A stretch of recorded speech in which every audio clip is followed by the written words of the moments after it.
Hello everyone. Before we start, make sure to like and subscribe to the channel, and leave a comment with where you're from and what time you're watching. That way, YouTube will keep showing you stories just like this one. Now, let's begin. My first week at Hartley Insurance started on a Monday in early October 2018, right when the leaves in Portland were turning that deep amber color that makes the whole city look like a photograph. After spending nearly a decade bouncing between temp jobs and retail positions since graduating high school in 2008, landing a permanent role with actual benefits felt like finally catching my breath. The office was one of those renovated buildings downtown, exposed brick walls and too much fluorescent lighting. But I remember walking in and thinking this was my chance to build something stable. My cubicle was on the third floor, wedged between a filing cabinet and a window that overlooked the parking garage. Human Resources paired me with a senior claims processor named Boyd Whitmore for my training period, which they said would last about 3 weeks.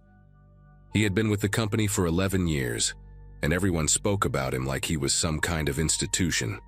When we shook hands that first morning, he held on just a beat longer than normal, looked me dead in the eyes, and said he was going to take really good care of me.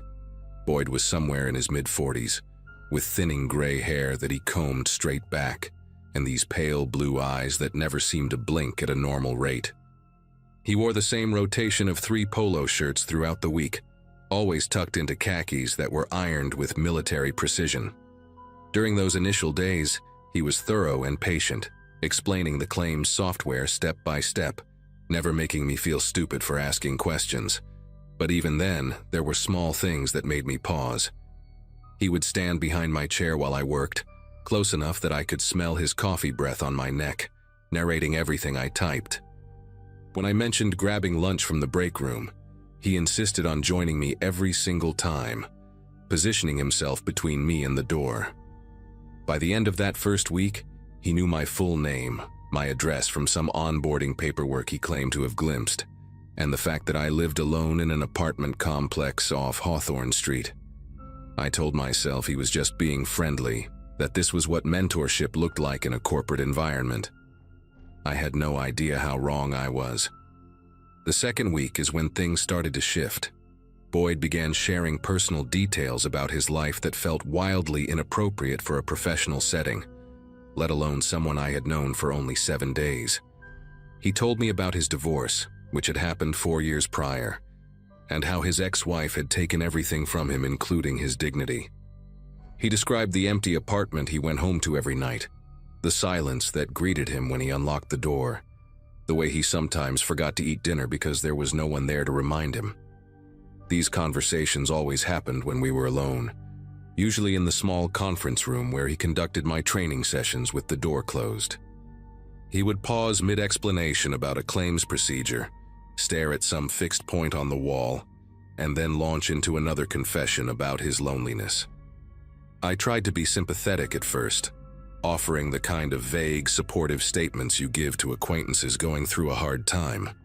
But then he grabbed my hand across the table one afternoon, squeezed it tight, and told me I was the only person who truly understood him.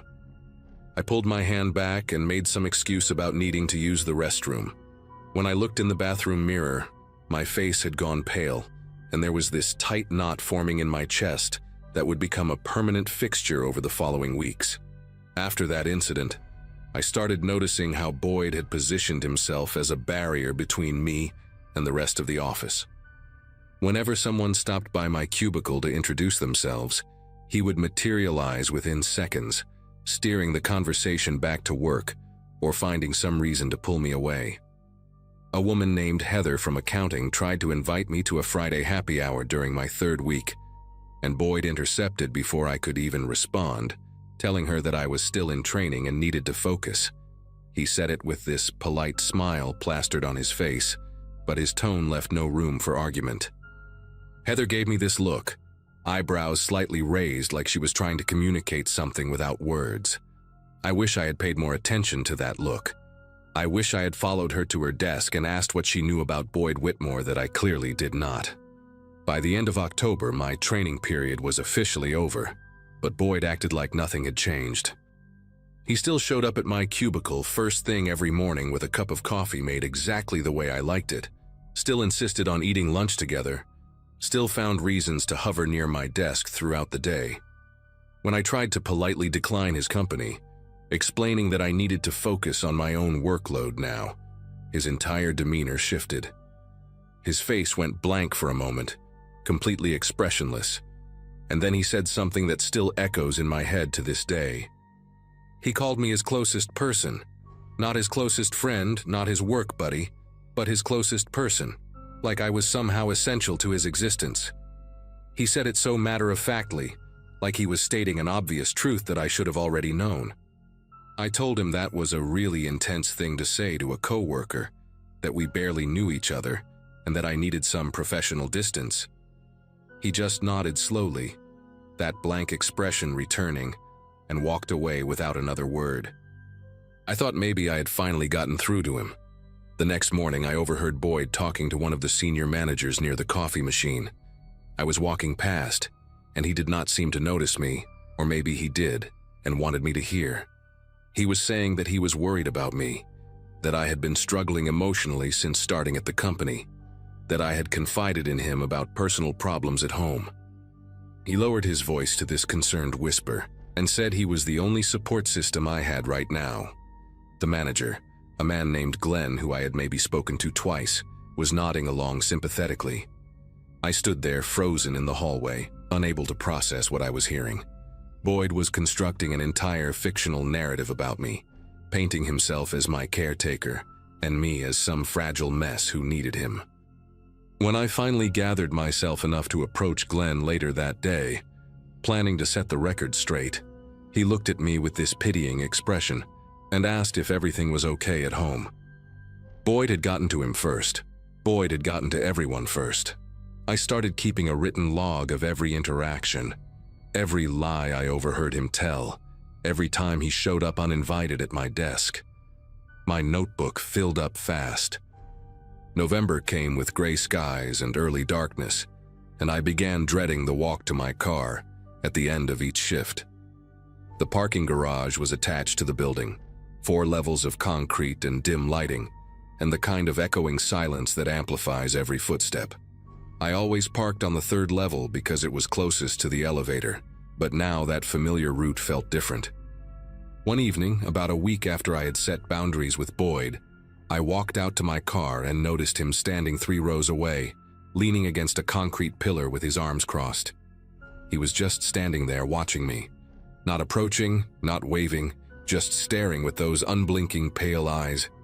I fumbled with my keys, got into my Subaru as fast as I could, and locked the doors immediately. When I looked in my rearview mirror as I pulled out of the space, he was still there, still watching, still completely motionless. I told myself it was a coincidence, that maybe he had parked nearby and was just heading to his own car. But he did not move. He just stood there until I turned the corner and lost sight of him. It happened again the next night, and the night after that. Boyd would always be somewhere in the garage when I left, never in the same spot twice, but always positioned so that he had a clear view of my car. Sometimes he would be sitting on the hood of his own vehicle, a faded green sedan that looked like it had not been washed in years. Other times he would be standing near the stairwell exit, hands in his pockets, head slightly tilted like he was studying me. He never said anything, never approached, never acknowledged that what he was doing was deeply disturbing. It was always just that silent presence, that unwavering stare. I started varying my departure times, leaving 15 minutes early or staying an hour late, but somehow he always knew. No matter when I walked out to that garage, Boyd Whitmore would be there waiting. I mentioned it to Heather one morning, pulling her aside in the break room where Boyd could not see us. She went quiet for a moment, then told me something that made my whole body go cold. She said there had been another woman before me, a claims processor who started about 2 years ago and quit after only 4 months. Heather said nobody talked about it, but the woman had filed a complaint with HR before she left. Nothing ever came of it. Boyd was too valuable, too senior, too protected. I filed my own complaint with HR the following Monday, bringing my notebook full of documentation, and trying to keep my voice steady as I explained everything to a woman named Diane, who sat behind a desk covered in motivational posters.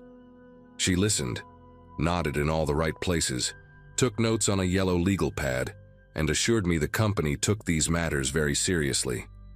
She said they would investigate and get back to me within 2 weeks. Those 2 weeks passed without a single word. When I finally followed up, Diane told me that after reviewing the situation, they had determined Boyd's behavior did not constitute harassment under company policy. She said he was simply being friendly and that perhaps I had misinterpreted his intentions. I asked about the parking garage incidents, about him waiting for me every single night, and she actually smiled and said that employees were allowed to use the parking facilities at any time. There was nothing they could do. I walked out of that office feeling like the walls were closing in, like I was trapped in some nightmare where the rules did not apply to the person hurting me. That night, when I saw Boyd standing at the garage exit with his arms folded across his chest, he lifted one hand and gave me a slow wave. He knew I had reported him, and he knew nothing would happen. The day everything changed started like any other Thursday in mid-November. I got to work early, hoping to avoid Boyd in the morning, but he was already at my cubicle when I stepped off the elevator. He had brought me coffee again, that same cup with 2 sugars, and he was sitting in my chair like he belonged there. When he saw me, he stood up and held out the cup with both hands like an offering. I told him I did not want it, that I needed him to leave my workspace immediately, that I was documenting everything for a potential legal case. Something flickered behind his eyes when I said that, something quick and dark that disappeared as fast as it came. He set the coffee down on my desk very slowly, very deliberately, and then he leaned in close enough that I could see the individual pores on his face. He whispered that I was making a mistake, that he was the only one who truly cared about me, that everyone else in this office was just pretending. He said I would regret pushing him away. Then he straightened up, smoothed down his polo shirt, and walked back to his own desk like nothing had happened. My legs felt weak. I had to sit down in my chair, the same chair he had just been sitting in, and I could still feel the warmth from his body on the fabric. That evening, I did not go to the parking garage alone. I had called my older brother Nathan during my lunch break, voice cracking as I explained what had been happening for the past 6 weeks. He drove an hour from Salem to meet me at the office, and when 5 o'clock came, we walked to the garage together. Nathan is a big guy, former college linebacker, the kind of person whose presence alone makes you feel safer. Boyd was there, of course, standing near the elevator doors on the 3rd level with that same blank expression. But when he saw Nathan walking beside me, something shifted. His face twitched, just slightly, like a glitch in a mask he had been wearing. Nathan stared him down the entire walk to my car, not saying a word, just making it absolutely clear that I was not alone anymore. Boyd did not wave that night. He did not move at all. He just watched us drive away, and in my rearview mirror, I saw him take out his phone and start typing something. I did not sleep well that night, wondering what message he was composing, who he was telling lies to now. The next morning, I walked into the office and went straight to Glenn, the senior manager, before Boyd could intercept me. I told him everything in a calm, measured voice, including the threat from the day before and the fact that Boyd had been waiting in the garage every single night. I told him about the previous woman who had quit, about the HR complaint that went nowhere, about how this pattern was going to keep repeating unless someone actually did something. Glenn looked uncomfortable, shifting in his seat, avoiding eye contact. He said he would talk to Boyd, that maybe there had been some misunderstandings. I told him that was not good enough, that I had already consulted with a lawyer and was prepared to take legal action against both Boyd and the company if this continued. That got his attention. His whole posture changed, and he asked me to give him 24 hours. The next day, I received an email from HR informing me that Boyd Whitmore had been placed on administrative leave, pending a formal investigation. 2 weeks later, he was terminated. I never saw him in the parking garage again. I wish I could say that was the end of it, that Boyd disappeared from my life completely after his termination. For about 3 months, things were quiet. I started making friends at the office, finally went to those Friday happy hours with Heather, and slowly felt the tension drain from my shoulders every time I walked to my car without seeing anyone waiting in the shadows. But then, in February, I got a letter in the mail with no return address. Inside was a single photograph of me walking into my apartment building, taken from across the street.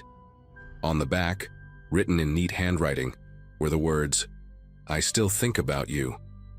I called the police that same day and filed for a restraining order. The judge granted it after I presented my documentation, my notebook full of dates and incidents, the photograph, and a statement from Heather about the previous employee.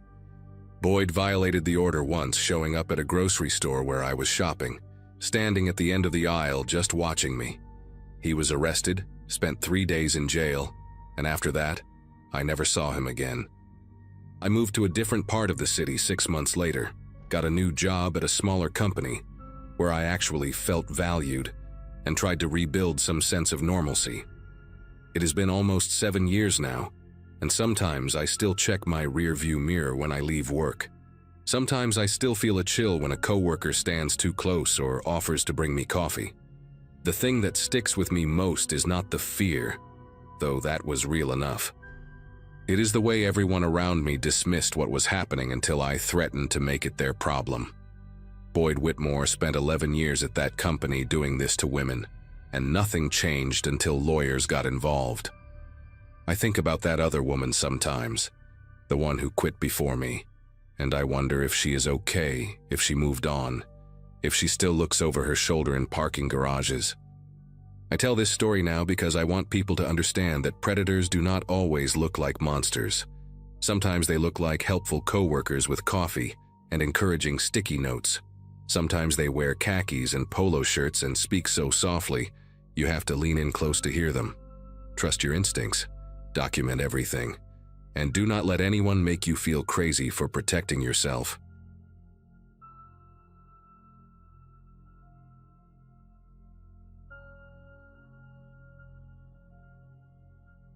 Overnight shifts at a gas station in the middle of nowhere have a way of making you question your life choices. My graduating class from 2011 had scattered across the country chasing careers and dreams, while I found myself behind a counter in rural Ohio, selling cigarettes and energy drinks to truckers passing through on Route 42. It was early February, a Wednesday night so cold that the air itself seemed frozen, and the fluorescent lights above the pumps flickered every few minutes like they were trying to send a message. I worked at a place called Rusty's Quick Stop, though nobody named Rusty had owned it in decades. Now it belonged to some corporation out of Chicago that sent us paychecks and nothing else. My shift partner that night was a guy named Boyd Pittman, a wiry man in his early 40s with deep-set eyes and a patchy beard that never quite filled in right. Boyd had been working there longer than anyone could remember, and he had this habit of humming old country songs under his breath while he restocked the coolers. We got along fine, mostly because neither of us felt the need to fill the silence with meaningless chatter. The trouble started around 11:30, when a customer pulled up in a beat-up Chevy pickup with rust eating through the wheel wells. He was a heavy-set guy in a camo jacket, the kind of regular we saw every week buying the same pack of Marlboro Reds and a tall boy of Bud Light. I was in the back doing inventory when I heard voices rising at the front counter. Not shouting exactly, but that tense, clipped tone people use right before things go sideways. By the time I came through the storage room door, the customer was already leaving, slamming the glass door hard enough to rattle the whole frame. Boyd stood behind the register with his jaw clenched so tight I could see the muscles twitching beneath his skin. When I asked what happened, he just shook his head and said the guy had accused him of shortchanging him by $1.50. It seemed like such a small thing at the time, the kind of minor friction that evaporates the moment the customer drives away. But Boyd kept staring at that door long after the taillights disappeared into the darkness, and something in his expression had shifted in a way I could not quite name. For the next hour, Boyd seemed to retreat into himself. He wandered between the aisles, straightening products that did not need straightening, adjusting candy bars so their labels faced forward with an almost obsessive precision. I tried to make small talk a few times, asked if he wanted me to grab him a coffee from the machine, mentioned that the weather was supposed to warm up by the weekend, but he barely acknowledged me. He just kept muttering under his breath, too quiet for me to catch the words, but loud enough that I could hear the rhythm of it, like he was rehearsing something or counting. Around 12:15, a couple stopped in to use the restroom and grab some snacks for the road, and Boyd refused to ring them up.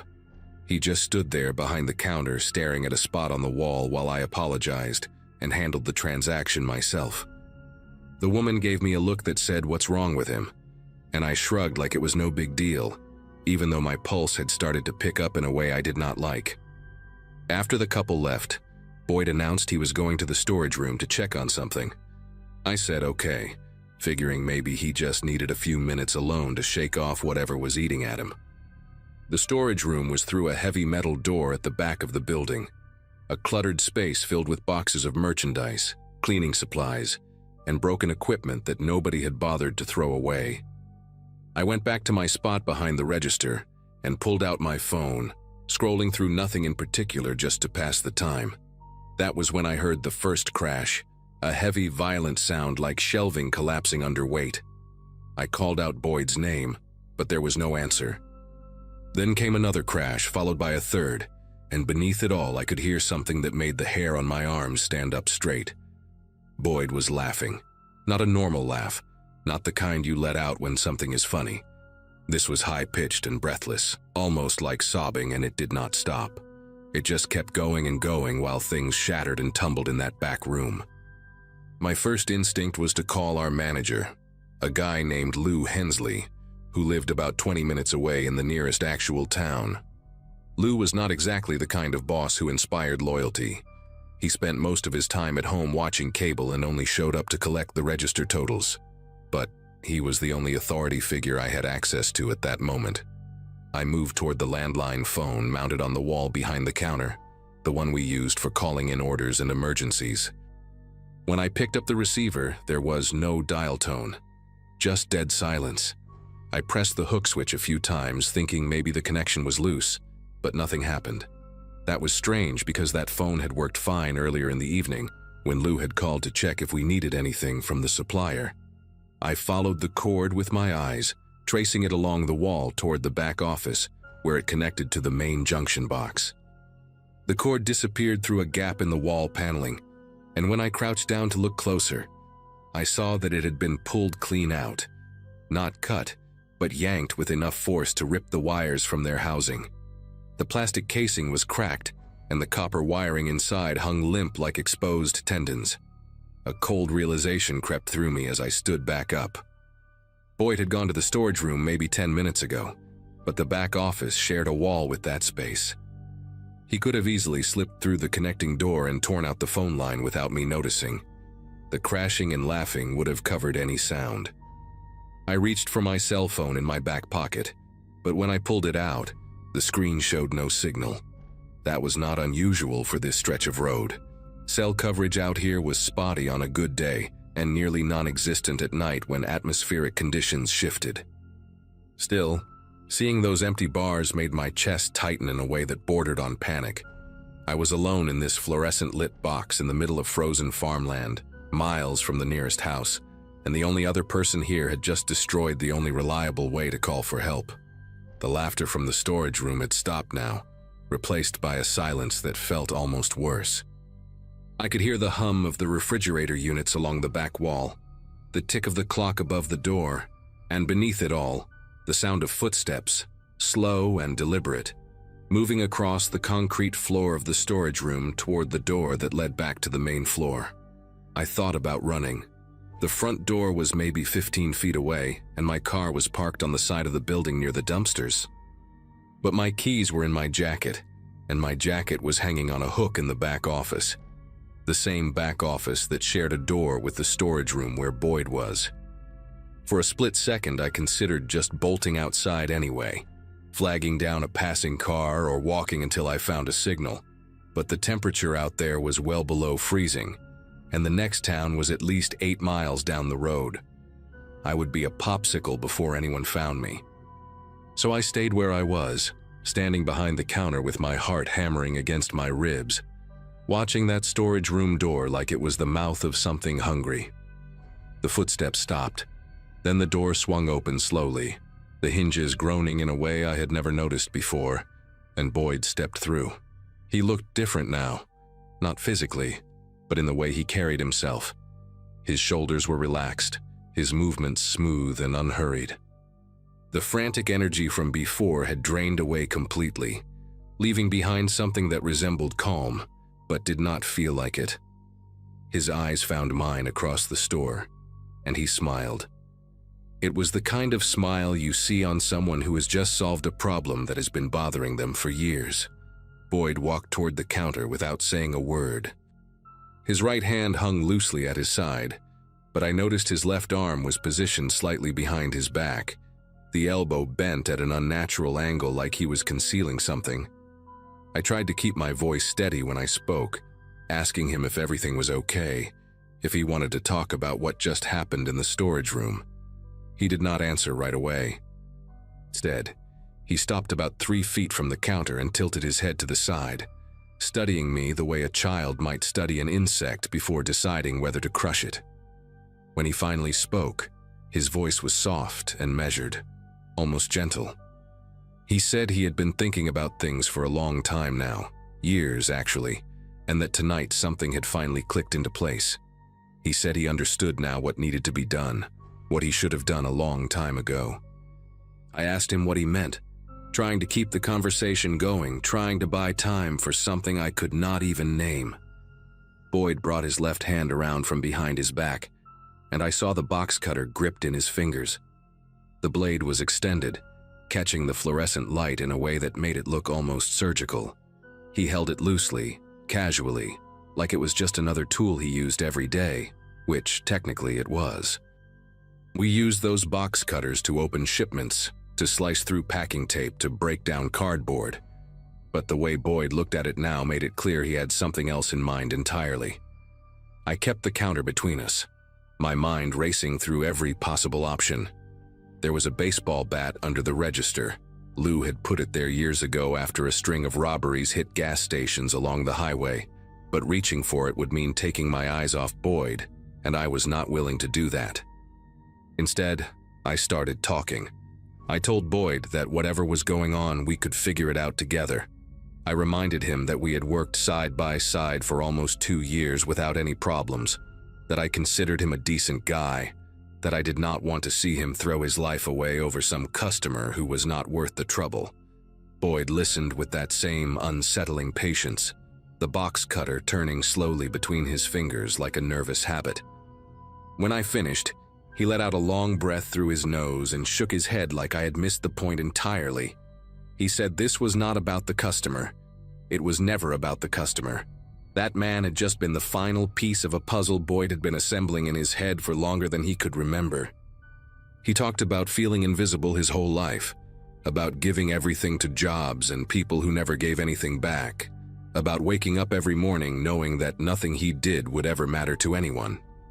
His voice stayed calm the whole time, almost philosophical, and that was what scared me more than anything. This was not rage. This was something that had been thought through, rationalized, accepted. Boyd took a step closer to the counter, and I instinctively stepped back until my shoulders hit the cigarette display behind me. He noticed the movement and stopped, tilting his head again with what looked almost like curiosity. He asked if I was afraid of him, and I did not see any point in lying. I told him yes, I was terrified. Something flickered across his face then, just for a moment, like my honesty had surprised him. He lowered the box cutter slightly, not putting it away but letting his arm relax at his side. He said he was not going to hurt me. That was not what tonight was about. He said there was someone else, someone who deserved what was coming, and once he took care of that, everything would finally balance out. I asked who he was talking about, and Boyd's expression hardened into something distant and cold. He mentioned a name I did not recognize. His ex-wife, he explained, who had taken his kids and moved to Indiana 3 years ago. He said she was the reason he had ended up in this dead-end job, the reason he had nothing left, the reason he woke up every day feeling like a ghost walking through a world that had already forgotten him. He was going to drive to her house tonight after our shift ended, and he was going to make sure she understood exactly how much pain she had caused him.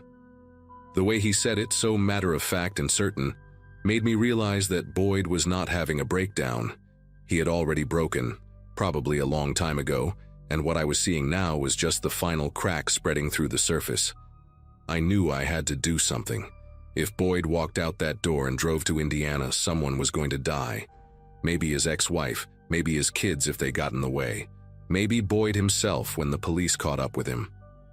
And I would have to live with knowing I stood there and let it happen. So I did the only thing I could think of in that moment. I lied. I told Boyd I understood how he felt, that I had been through something similar after my own father walked out on our family when I was a kid. I told him that hurting his ex-wife would not fix anything. It would just mean his children would grow up knowing their father was a murderer, and they would hate him for it the same way I hated my dad for abandoning us. None of it was true. My parents were still married, still living in the same house in Columbus where I grew up. But I watched Boyd's face as I spoke, searching for any crack in that terrifying composure, and I saw something shift behind his eyes. He was listening. Really listening. I kept going, making up details about sleepless nights and therapy sessions, and the long road to forgiving someone who had hurt me deeply. I told him that revenge was a door that only opened one way, and once you walked through it, you could never come back. Boyd stood there for what felt like hours, though it was probably only a minute or two. The box cutter was still in his hand, but his grip had loosened, and the blade was no longer pointed in my direction. He looked exhausted suddenly, like all the energy that had been fueling him had drained away at once. When he finally spoke, his voice was barely above a whisper. He said he was tired. So tired of being angry, of carrying all this weight, of waking up every day with nothing to look forward to except more of the same emptiness.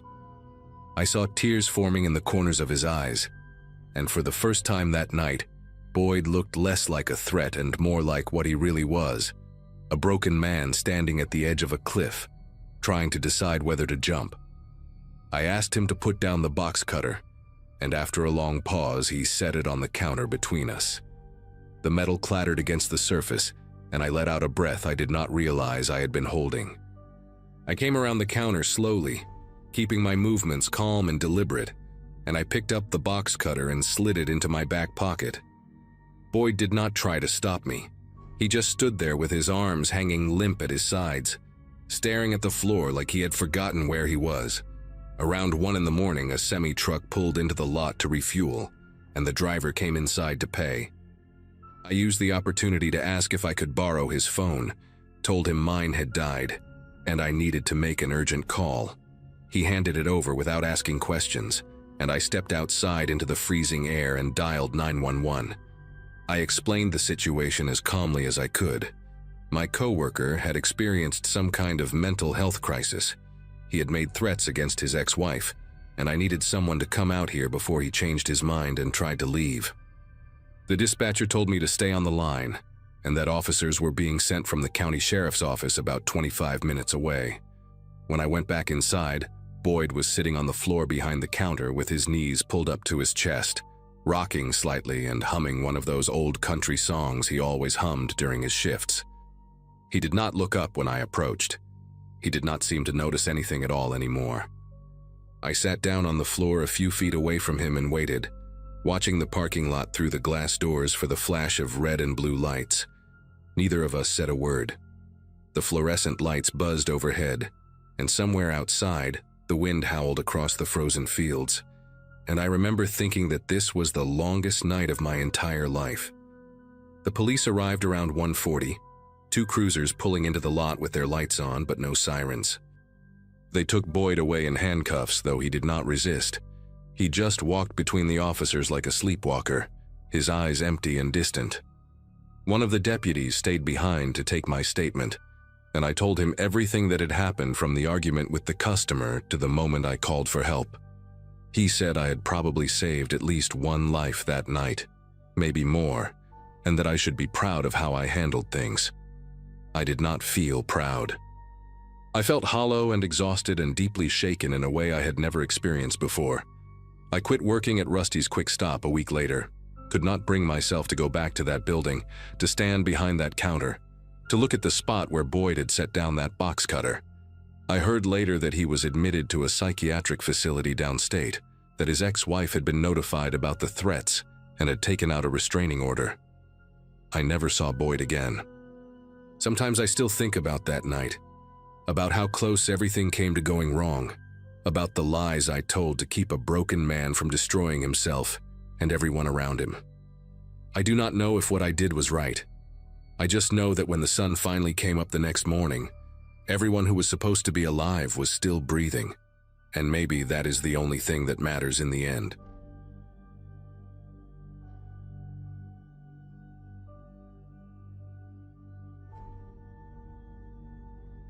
Everyone at Harmon's Home Goods thought I was lucky to land the assistant manager position right after finishing community college in 2015.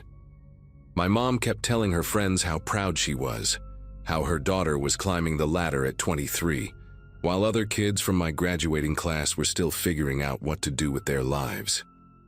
The store sat in a small strip mall outside of Dayton, Ohio, sandwiched between a nail salon and a Chinese takeout place that always smelled like burnt sesame oil.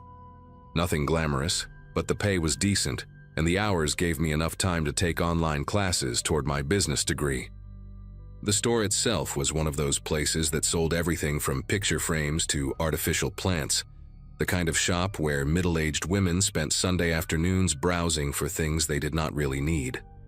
My manager, a heavy-set guy named Dennis who had been there for 15 years, trusted me enough to let me handle closing shifts alone most weeknights. It was quiet work, mostly restocking shelves and running the register for the few customers who wandered in after dinner. I liked the solitude, the hum of the fluorescent lights, the predictable rhythm of it all. That changed when corporate hired a new stock associate in early March. His name was Leonard Voss, and from the very first day, something about him made the air feel heavier. He was maybe 40, thin in a way that made his clothes hang loose on his frame, with pale blue eyes that never seemed to blink at the right moments. Leonard was polite to an almost uncomfortable degree, the kind of person who would hold a door open for you and then stand there smiling until you were completely through, watching the whole time. He spoke softly, always measuring his words like each one cost him something precious. The other employees found him odd but harmless, joking that he was probably just awkward from spending too much time alone, but I noticed things they did not. He started showing up 30 minutes before his shifts, sitting in his car in the parking lot with the engine off, just staring at the storefront. After closing time, when everyone else rushed to leave, Leonard would linger in the stockroom, rearranging boxes that did not need rearranging. Dennis said he was just dedicated, that we should be grateful someone actually wanted to work. I wanted to believe that. I really did. The Wednesday that everything fell apart started like any other closing shift. Dennis left around 6, patting me on the shoulder and reminding me to double-check the back door before I locked up. The evening crowd was thin, just a few regulars and a couple arguing over which lampshade matched their couch better. Leonard clocked in at 4, but was already there when I arrived at 3:30. Leaning against the wall near the employee entrance with a cup of gas station coffee in his hand. He smiled when he saw me, that slow, careful smile that showed too many teeth, and said something about how the weather was getting warmer. I nodded and walked past him quickly, pretending I needed to check something on my phone. By 8, the store was empty except for the two of us. I told Leonard he could head out early since we were dead, but he shook his head and said he wanted to help me organize the stockroom. His voice was calm, almost gentle, but there was something underneath it that made my chest tighten. I should have insisted, should have made up some excuse about needing to do inventory alone. Instead, I just shrugged and said sure, thinking maybe I was being paranoid about a guy who was simply trying to be helpful. The stockroom at Harmon's was a narrow maze of metal shelving units stacked with boxes of merchandise waiting to be unpacked. The lighting back there was harsh and uneven, casting long shadows that shifted every time you moved between the aisles. Leonard followed me in and immediately started straightening boxes on the lower shelves, humming something tuneless under his breath. I was reaching for a box of ceramic vases on a high shelf when my elbow caught the strap of his backpack, which he had left sitting on top of a crate near the door. The bag tumbled to the concrete floor and spilled open, scattering its contents in a messy arc across the ground. Pens, a water bottle, some crumpled receipts, and then a manila folder that slid out and fanned open, revealing a stack of papers covered in official-looking print. I crouched down to help gather everything, already apologizing, when my eyes caught a photograph paper-clipped to one of the documents. It was a woman, maybe early 30s, with shoulder-length brown hair and a nervous smile. Below the photo, in bold capital letters, were the words, "Restraining Order," followed by a case number and a date from 2016. My hands went cold and I felt the air leave my lungs, but I kept my face neutral, shoving everything back into the folder without looking at it again. I handed Leonard his backpack and forced a laugh, saying something about how clumsy I was, how I was always knocking things over. He took the bag from me slowly, his fingers brushing against mine for just a second too long. When I looked up at his face, the polite mask he always wore had slipped, just slightly, like a picture frame hanging crooked on a wall. His pale eyes studied me with an intensity that made my skin prickle, searching my expression for something I was desperately trying to hide.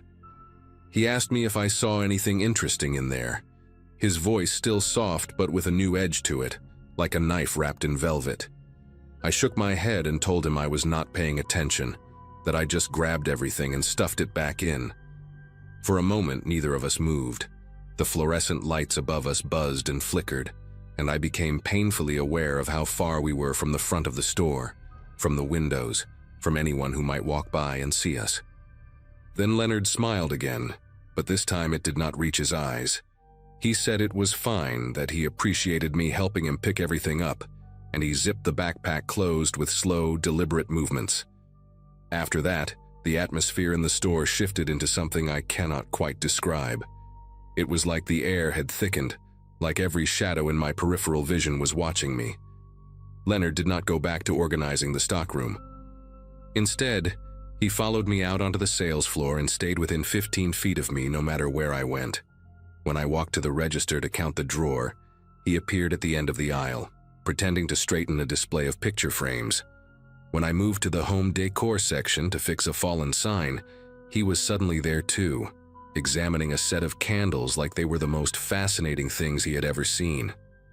I tried to tell myself it was coincidence, that the store was small and we were bound to cross paths. But every time I turned around, there he was, those unblinking eyes locked onto me with a patience that felt predatory. Around 9:30, he finally spoke again. He was standing near the greeting card section, maybe 10 feet away from me, and he asked in that measured voice of his whether I thought people trusted too easily these days. I pretended not to hear him at first, hoping he would let it go. He did not. He repeated the question, slower this time, and added that some people just hand over their trust to strangers without ever stopping to wonder if they should. I mumbled something about how I guessed that was true, trying to keep my voice steady while my heart slammed against my ribs like it was trying to escape. Leonard nodded slowly, as if I had just confirmed something he already knew.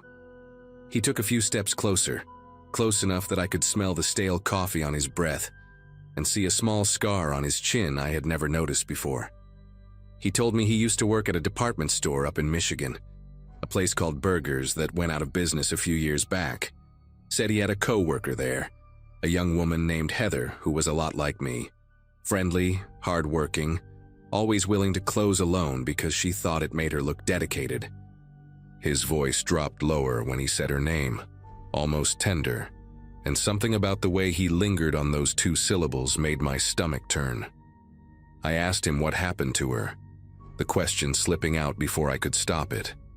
Leonard tilted his head to one side, studying me the way a cat studies a mouse that has wandered too far from its hole.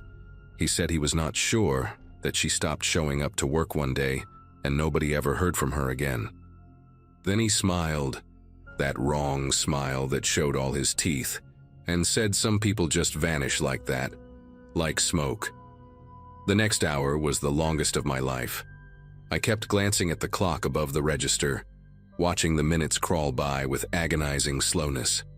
Leonard stayed close, always close, commenting on things in that soft voice that now sounded like a threat wrapped in politeness.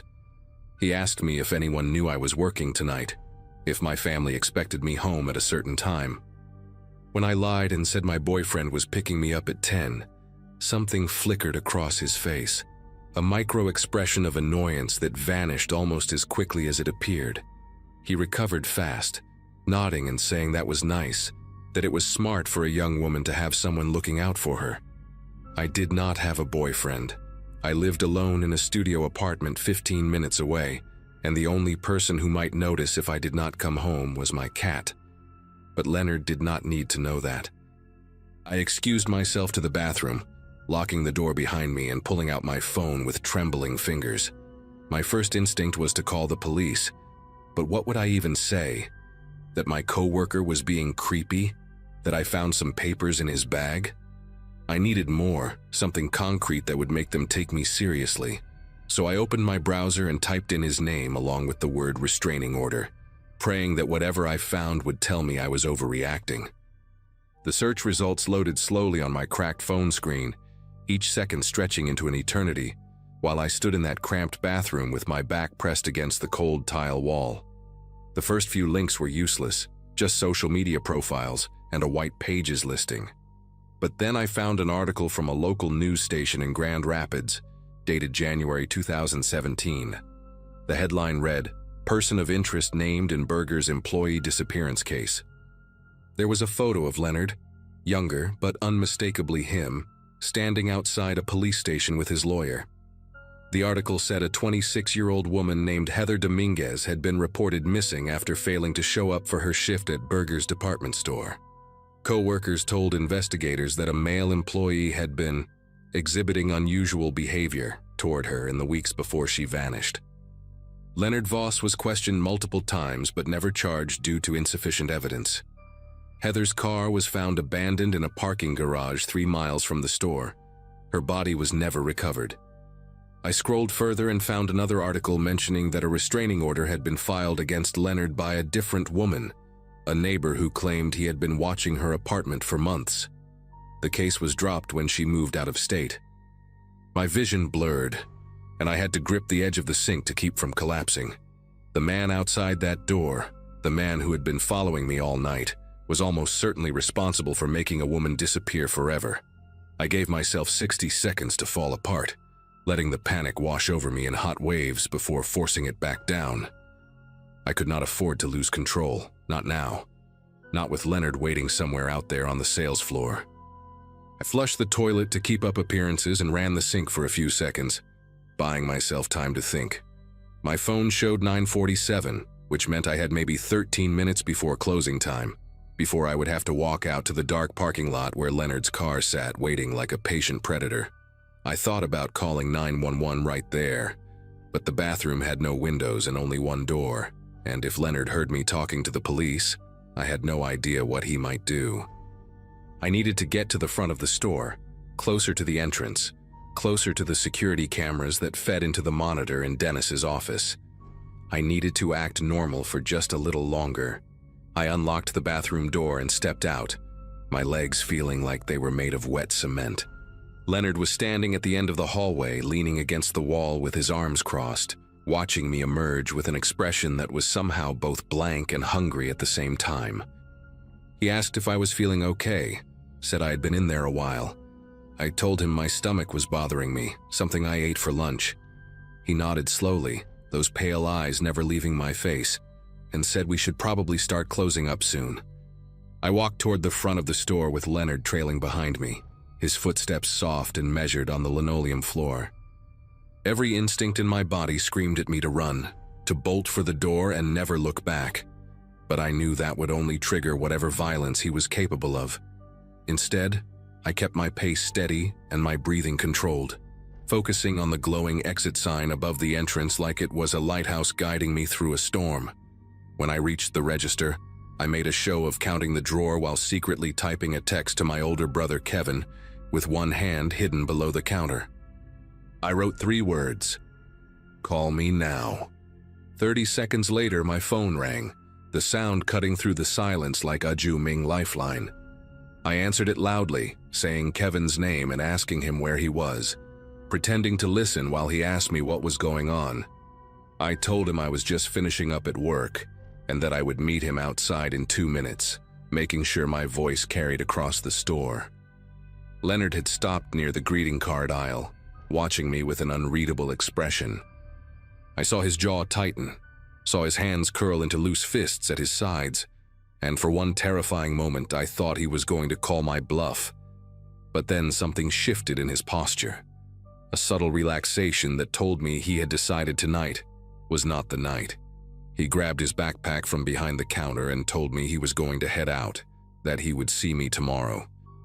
I watched him walk through the automatic doors and disappear into the darkness of the parking lot, and I did not take a full breath until I saw the headlights of his old Chevy pull out onto the main road. Kevin stayed on the phone with me while I locked up the store and sprinted to my car, my keys clutched between my fingers like a weapon. I drove straight to the police station and told them everything, showed them the articles on my phone, gave them Leonard's full name and the license plate number I had memorized weeks ago out of some instinct I could not explain at the time. The detective who took my statement was a tired-looking woman in her 50s who listened without interrupting, her expression growing darker with every detail I shared. She told me they would look into it, that they would contact the department in Michigan and see if there was enough to reopen the investigation. I never went back to Harmon's. I called Dennis the next morning and quit over the phone, not giving him a reason, not caring what he thought. A week later, Kevin helped me move to a different city, a fresh start somewhere Leonard Voss would never find me. I learned from a news article 6 months later that he had been arrested in Indiana after a woman reported him for following her home from her workplace.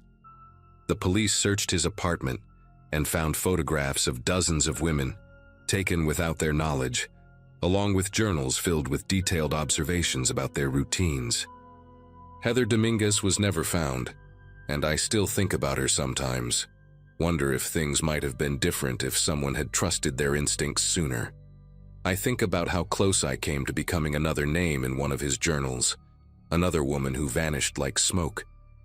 And I think about how the only reason I am here to tell this story is because I listened to that small voice in the back of my head, the one that kept whispering that something was deeply, terribly wrong with the quiet man who smiled too much and never blinked at the right moments.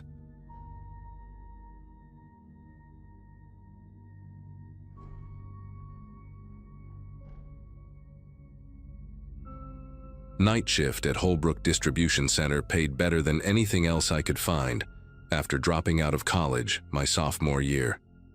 My parents had graduated in the class of '89, both of them, and here I was stacking boxes in a warehouse outside of Portland while my younger sister finished her nursing degree. It was humbling, sure, but the work was steady and the people mostly kept to themselves.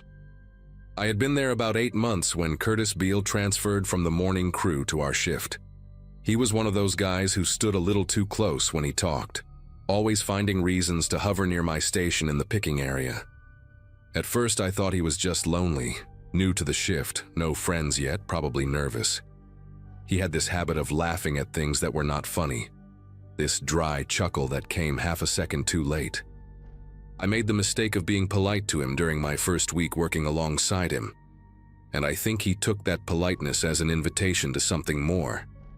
Curtis was probably somewhere in his mid-40s, with thinning hair he combed straight back, and these watery blue eyes that never seemed to blink enough. He wore the same rotation of 3 polo shirts under his safety vest, and he always smelled faintly of menthol cigarettes and cheap soap. The first few conversations were harmless enough. He asked about my car, about whether I liked the shift supervisor, about what kind of music I listened to during my commute. I answered with short sentences, nothing personal, just enough to not seem rude. But then he started showing up at my locker before shifts, waiting there like it was our meeting spot. He would ask if I wanted to walk to the floor together, and when I said I needed to use the restroom first, he would still be there when I came back. My coworker Elise noticed before I did. She pulled me aside one night and said that Curtis had been asking other people questions about me, whether I had a boyfriend, where I lived, what my schedule looked like. I tried to create distance after that. Started taking my breaks at different times, eating my lunch in my car instead of the break room, switching my locker to the row closer to the supervisor's office. For about 2 weeks it seemed to work. Curtis would still wave at me from across the floor, still try to catch my eye when we passed each other near the loading docks. But he kept his distance. I thought maybe he had gotten the message. Maybe he had found someone else to fixate on. Maybe I had been overthinking the whole thing. Then came the night he sat down next to me in the parking lot. I was in my car with the windows cracked, eating a sandwich and scrolling through my phone, when the passenger door opened and he just climbed in. No knock, no asking permission. He sat down in my passenger seat like we had planned to meet there, like this was something we did every night. He had a bag of chips in his hand and he offered me some, smiling with those thin, colorless lips. And I was so stunned that I did not say anything for a full 5 seconds. I told him he needed to get out of my car. My voice came out smaller than I wanted it to, almost like a question instead of a demand. Curtis laughed, that same delayed chuckle, and said he just wanted to keep me company, said he noticed I always ate alone and that it made him sad to see. I repeated myself, louder this time, and something in his expression shifted. It was subtle, just a flicker behind his eyes, but I saw irritation there, maybe even anger. He held up his hands in mock surrender and said he was just trying to be friendly, that I did not need to be so hostile about it. Then he got out, slow and deliberate, and stood outside my window for a moment before walking away. He did not look back, but I watched him cross the parking lot in my rearview mirror, and I noticed that his hands were balled into fists at his sides. I locked my doors and sat there until my break was over, my sandwich untouched on my lap. The next few shifts were quiet, almost too quiet. Curtis avoided me entirely, would not even look in my direction when we crossed paths on the floor.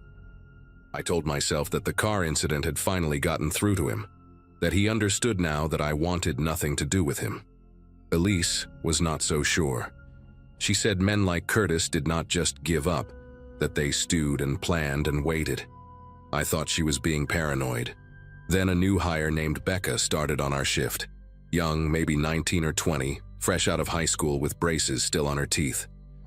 She worked the station next to mine, and on her 3rd night she asked me a question that made my throat tighten. She wanted to know if it was true, what Curtis had told her during orientation. She said he had mentioned that we used to date, that things had ended badly, that I had a habit of leading men on. Her voice was curious, not accusatory, like she was just trying to get the gossip straight. I told Becca that none of it was true, that Curtis and I had never dated, that I had barely spoken 10 sentences to him in total. She looked confused, said that he had been pretty detailed about it, mentioned specific dates we had supposedly gone on, restaurants we had eaten at together, even described a necklace he claimed to have bought me for my birthday. I felt sick listening to her recount these fabrications. The level of detail he had invented was disturbing, like he had constructed an entire relationship in his mind and was now presenting it as fact to anyone who would listen. Becca apologized, said she had no idea, said Curtis had seemed so sincere when he talked about it. I asked her who else he had told these stories to. She said she was not sure, but that he had been chatting with pretty much everyone during the orientation sessions that week.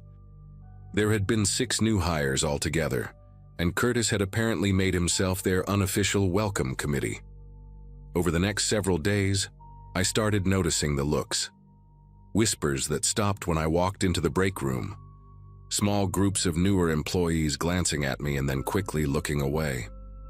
One guy from receiving, barely out of his teens, actually winked at me when I passed him near the loading bay, and when I asked him what that was about, he just laughed and said Curtis had told him I was a lot of fun. I did not understand what he meant at first. Then Elise pulled me aside again and told me what she had overheard in the women's restroom. 2 of the new hires had been talking about me, sharing stories that Curtis had apparently told them in graphic detail. Stories about things I had supposedly done with him, Intimate things, explicit things, described with enough specificity that they sounded almost believable. One of the girls had mentioned a birthmark on my lower back, something Curtis could not possibly have known about unless he had seen me undressed, which he absolutely had not. I confronted Curtis that same night, found him by the vending machines during second break, alone for once, feeding quarters into the slot for a candy bar. I asked him what he thought he was doing, why he was telling people these lies, where he had even gotten the detail about the birthmark. He turned around slowly, that infuriating half smile on his face, and said he had no idea what I was talking about. I told him I knew exactly what he had been saying, that multiple people had come to me with his stories, that this was harassment and I was going to report him. The smile did not waver. He leaned in closer, close enough that I could smell the menthol on his breath, and said that it was his word against mine, and that everyone already believed him. Then he said something that made my entire body go rigid. He described the birthmark again, its exact shape and location, and then he described something else. A small scar on my hip from a childhood bike accident, something not even my closest friends knew about. He said he had seen everything, and that I should be more careful about leaving my gym bag unattended in the locker room. I went straight to the shift supervisor after that conversation. His name was Gary Fonseca, a heavy-set man in his 50s who had been running the night crew for over a decade. I sat in his cramped office with the fluorescent light buzzing overhead and told him everything. The unwanted attention, the invasion of my car, the fabricated stories, the intimate details Curtis could only have obtained by going through my personal belongings. Gary listened with his arms crossed, nodding occasionally, his expression unreadable. When I finished, he let out a long breath and said he would look into it. Said he took these things seriously. Said I should document everything from now on. But then he added something that made my heart sink. He said Curtis had been with the company for almost 15 years, that he had never had a single complaint against him, that some of the things I was describing sounded like misunderstandings. He asked if maybe I had given Curtis mixed signals without realizing it. I left his office feeling smaller than when I had walked in. The documentation became my obsession after that. I started carrying a small notebook in my vest pocket, writing down every interaction, every look, every comment I overheard. I saved text messages from coworkers who told me what Curtis was saying behind my back. I even asked Elise to write a statement about what she had witnessed, which she did without hesitation. Within 2 weeks, I had filled half the notebook with incidents. Times Curtis had followed me to my car after shift. Times he had shown up in aisles where I was working alone. Times new employees had approached me with increasingly disturbing versions of his stories. The rumors had evolved by then. He was no longer just claiming we had dated. Now he was telling people we were still seeing each other in secret, that I was engaged to someone else but could not stay away from him, that I had begged him not to tell anyone about our arrangement. One of the newer guys asked me point blank if it was true that I had a thing for older men, and when I said absolutely not, he just shrugged and said Curtis had shown him pictures. That was when I knew I had to go above Gary. The pictures changed everything. I contacted corporate HR directly, sent them an email with scanned pages from my notebook, attached the written statements from Elise and 2 other coworkers who had come forward, and explained that my direct supervisor had dismissed my concerns. The response came faster than I expected. Within 48 hours, an HR representative named Claudia drove up from the regional office to conduct interviews. She spoke to me first, then to Elise, then to several of the newer employees who had heard Curtis spreading his stories. She also pulled the security footage from the parking lot, which clearly showed Curtis entering my vehicle without permission on the night he had climbed into my car. When she finally sat down with Curtis himself, the interview lasted almost 2 hours. I do not know exactly what was said in that room, but I know that when Curtis walked out, his face was the color of old newspaper. He did not look at anyone. He went straight to his locker, gathered his things, and left the building. Claudia told me later that the pictures he had been showing people were photos he had taken of me from a distance, Candid shots of me walking to my car, bending over to pick something up, standing at my workstation. Nothing explicit, but invasive enough to constitute grounds for immediate termination. Curtis was fired that same week. I learned through the grapevine that he had tried to fight it, claimed that the photos were innocent, claimed that I had led him on and then turned vindictive when he rejected me. But the documentation I had gathered was too thorough, the witness statements too consistent, and the security footage too damning. The last I heard, he had moved out of state. Someone said he had family in New Mexico, though I never bothered to verify it. I stayed at Holbrook for another year after that, long enough to watch the rumors fade and the new hires stop looking at me like I was some kind of scandal. Elise got promoted to team lead and made sure I was never scheduled anywhere near receiving, where Curtis used to work. I eventually left for a better job at a medical supply company across town, somewhere with daylight hours and no locker rooms. Sometimes I still think about those weeks when Curtis was constructing his fantasy version of me, telling strangers intimate details he had pieced together from stolen glances and rifled belongings. I think about how easily people believed him, how quickly a reputation can be dismantled by someone willing to lie with enough conviction. Keep my car doors locked now, even in my own driveway. I check behind me when I walk through parking lots at night. Some habits are hard to break once someone teaches you why they matter.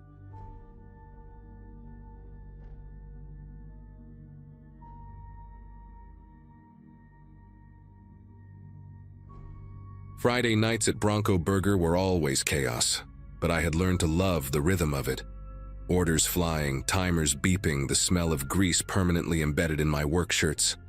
My high school class graduated in 2015, and while most of my friends had moved on to office jobs or college degrees, I had climbed my way up from fry cook to shift supervisor at the busiest location in Albuquerque.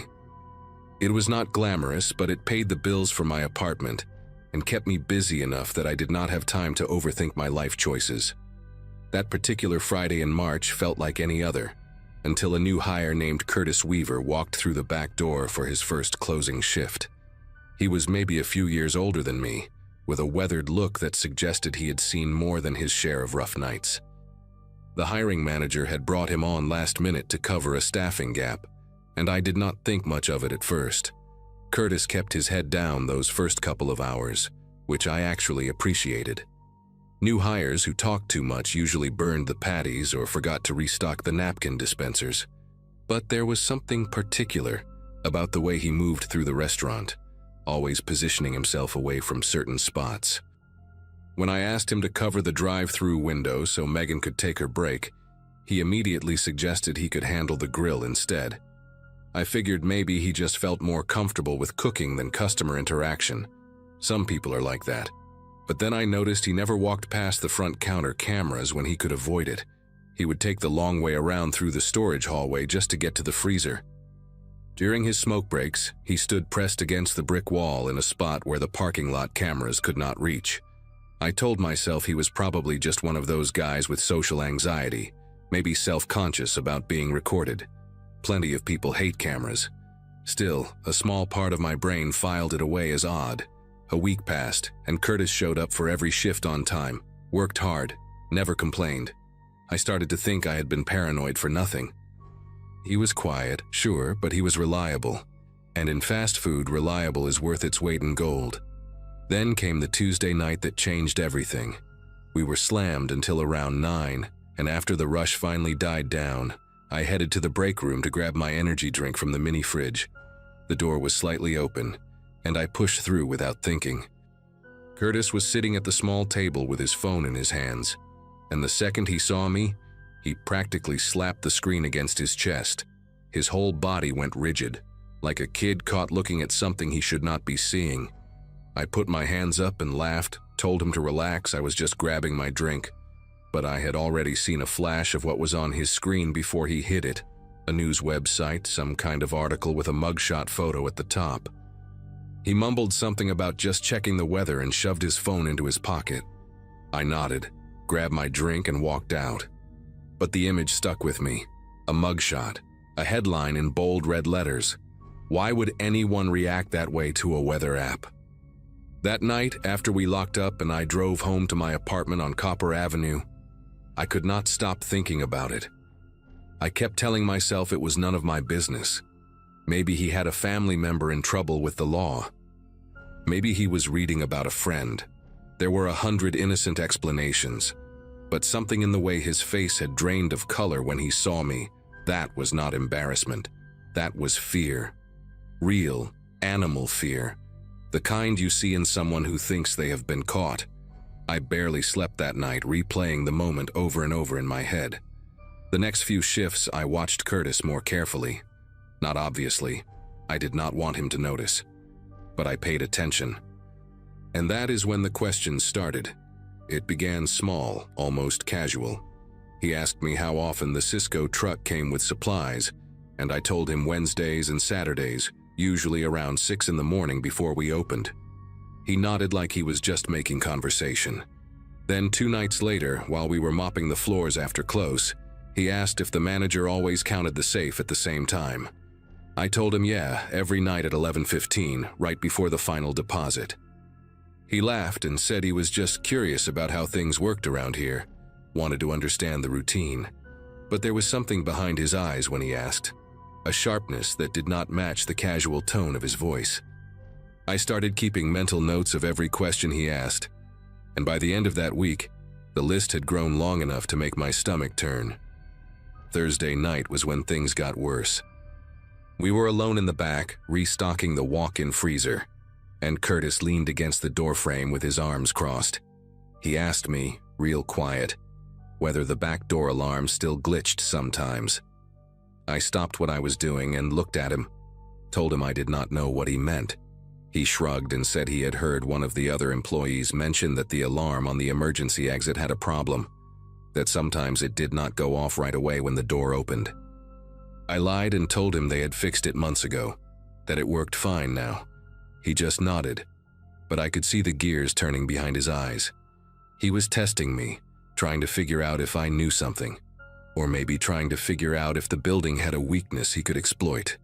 When I got home that night, I locked my apartment door, sat on my couch, and finally typed his name into Google, Curtis Weaver. Nothing came up except some random LinkedIn profiles and a high school football coach from Tennessee. Whoever this guy was, Curtis Weaver was not his real name. I spent the next hour digging through everything I could find. I remembered the flash of that news article, the mugshot, the red headline. So I started searching for armed robberies in New Mexico from the past few months. Nothing matched. I expanded the search to neighboring states, Arizona, Texas, Colorado. That is when I found it. A news story from a local station in Las Cruces about an armed robbery at a sandwich shop 3 towns over from where I lived. 2 men had walked in just before closing, held the employees at gunpoint, and emptied the safe. One of the robbers had been caught a week later, but the other one had vanished. The article included a photo from the security camera, grainy but clear enough. The man in the image had the same narrow face, the same high cheekbones, the same way of holding his shoulders slightly hunched forward. But what made my chest tighten was the tattoo. On the side of his neck, partially visible in the security footage, was a tattoo of a snake coiled around a dagger. I had seen that exact tattoo on Curtis when he leaned over the fryer, his collar pulling to the side. There was no doubt in my mind anymore. I was working closing shifts with a wanted man. I barely made it to the bathroom before I threw up. My mind was racing through every interaction I had with him, every time we had been alone in the building together. He had asked about the safe. He had asked about the delivery schedule. He had asked about the alarm. This was not paranoia, this was a pattern. He was planning something, and I was the idiot who had been answering his questions like we were just coworkers making small talk. I sat on my bathroom floor for 20 minutes trying to figure out what to do. Part of me wanted to call the police right then, but I had no real proof. A grainy photo and a tattoo would not be enough. And if I was wrong, if somehow this was all a terrible coincidence, I could ruin an innocent man's life. But deep down, I knew I was not wrong. The way he hid from cameras, the fake name, the specific questions about our security vulnerabilities. Curtis, or whatever his real name was, had picked Bronco Burger as his next target, and I had 3 more closing shifts with him that week. Friday came, and I drove to work with a knot in my stomach so tight I could barely breathe. I had spent the previous night reading everything I could find about the robbery. The man who got caught had taken a plea deal and was serving 8 years. His partner, the one still missing, was identified as Darren Schofield, 31 years old with prior arrests for assault and breaking and entering. The fugitive alert had been issued 2 months ago, and police believed he had fled the state, but he had not fled anywhere. He was standing at the grill station when I walked in, flipping patties like he did not have a care in the world. I clocked in, put on my headset, and tried to act normal. Every time he looked at me, I felt like he could see right through my face, like he knew that I knew. I kept telling myself to stay calm, to just get through the shift. Megan was working drive-through and a kid named Jordan was handling the front counter. As long as there were other people around, I figured I was safe. But then Megan asked if she could leave an hour early because her sister was having car trouble, and I heard myself say yes before I could think it through. By 10:30, it was just me, Jordan, and Darren in the building. Jordan was 17, skinny, more interested in his phone than in any potential danger. He had no idea what was happening. I positioned myself near the front counter, close to the panic button we had installed under the register. After a string of robberies hit fast food joints across the city a few years back. I watched Darren from the corner of my eye as he wiped down tables in the dining area. He kept glancing at the clock on the wall, and every glance made my pulse spike higher. At 10:45, he walked toward the back of the restaurant, toward the manager's office where the safe was kept. I called out and asked where he was going. He turned around with this easy smile and said he was just grabbing more napkins from storage. But the napkin boxes were in the opposite direction, near the walk-in freezer. He knew that. I knew that. And in that moment, we both knew that the other one was lying. I made a decision right there. I told Jordan to take his break early, to go sit in his car for 15 minutes and call his girlfriend or whatever he wanted to do. The kid did not argue. He grabbed his phone and walked out the front door without a second thought. As soon as he was gone, I turned to Darren and told him we needed to talk. He stopped walking and faced me, his expression shifting from that fake casual smile to something harder, something colder. I told him I knew who he was. I told him I had seen the article about Las Cruces, and I had seen the fugitive alert with his real face on it. For a long second, neither of us moved. Then he took a step toward me, and I took a step back, my hand sliding under the counter toward the panic button. I told him that if he took one more step, I would press the button and the police would be here in 4 minutes. He stopped. His jaw tightened, and I could see the calculation happening behind his eyes, weighing his options, figuring out if he could reach me before I reached the button. I kept talking, kept my voice steady even though my heart was slamming against my ribs. I told him he could walk out the back door right now and disappear, and I would not press anything until he had a 5-minute head start. I did not want to be a hero. I just wanted to survive the night. He stared at me for what felt like an hour but was probably only 10 seconds. Then he laughed, this low, hollow sound that had no humor in it, and shook his head. He called me smart, said most people would have just kept their mouths shut and hoped for the best. Then he turned around, walked through the kitchen and pushed open the back door. The alarm went off, that high-pitched screech filling the empty restaurant, and I watched him disappear into the darkness of the parking lot behind the building. I waited until I could not see him anymore. Then I pressed the panic button anyway. The police showed up 11 minutes later and I told them everything. They put out an alert, searched the area, but Darren Schofield was gone. A detective told me I had done the right thing, that confronting him directly was dangerous but probably saved my life, and Jordan's too. I quit Bronco Burger 2 weeks later.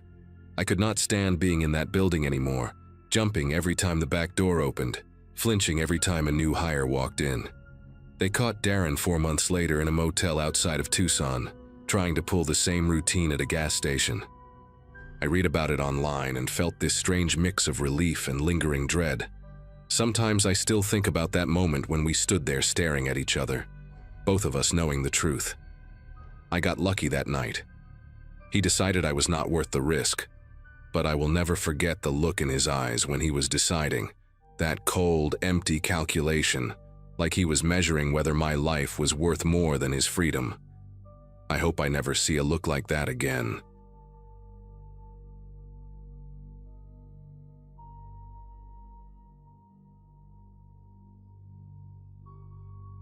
Closing shifts at Baxter's Home Goods were never anyone's idea of a good time, but I needed the extra hours that spring. My older brother had just gotten married the month before, and somewhere between the bachelor party and the wedding gift, my savings account had taken a serious hit.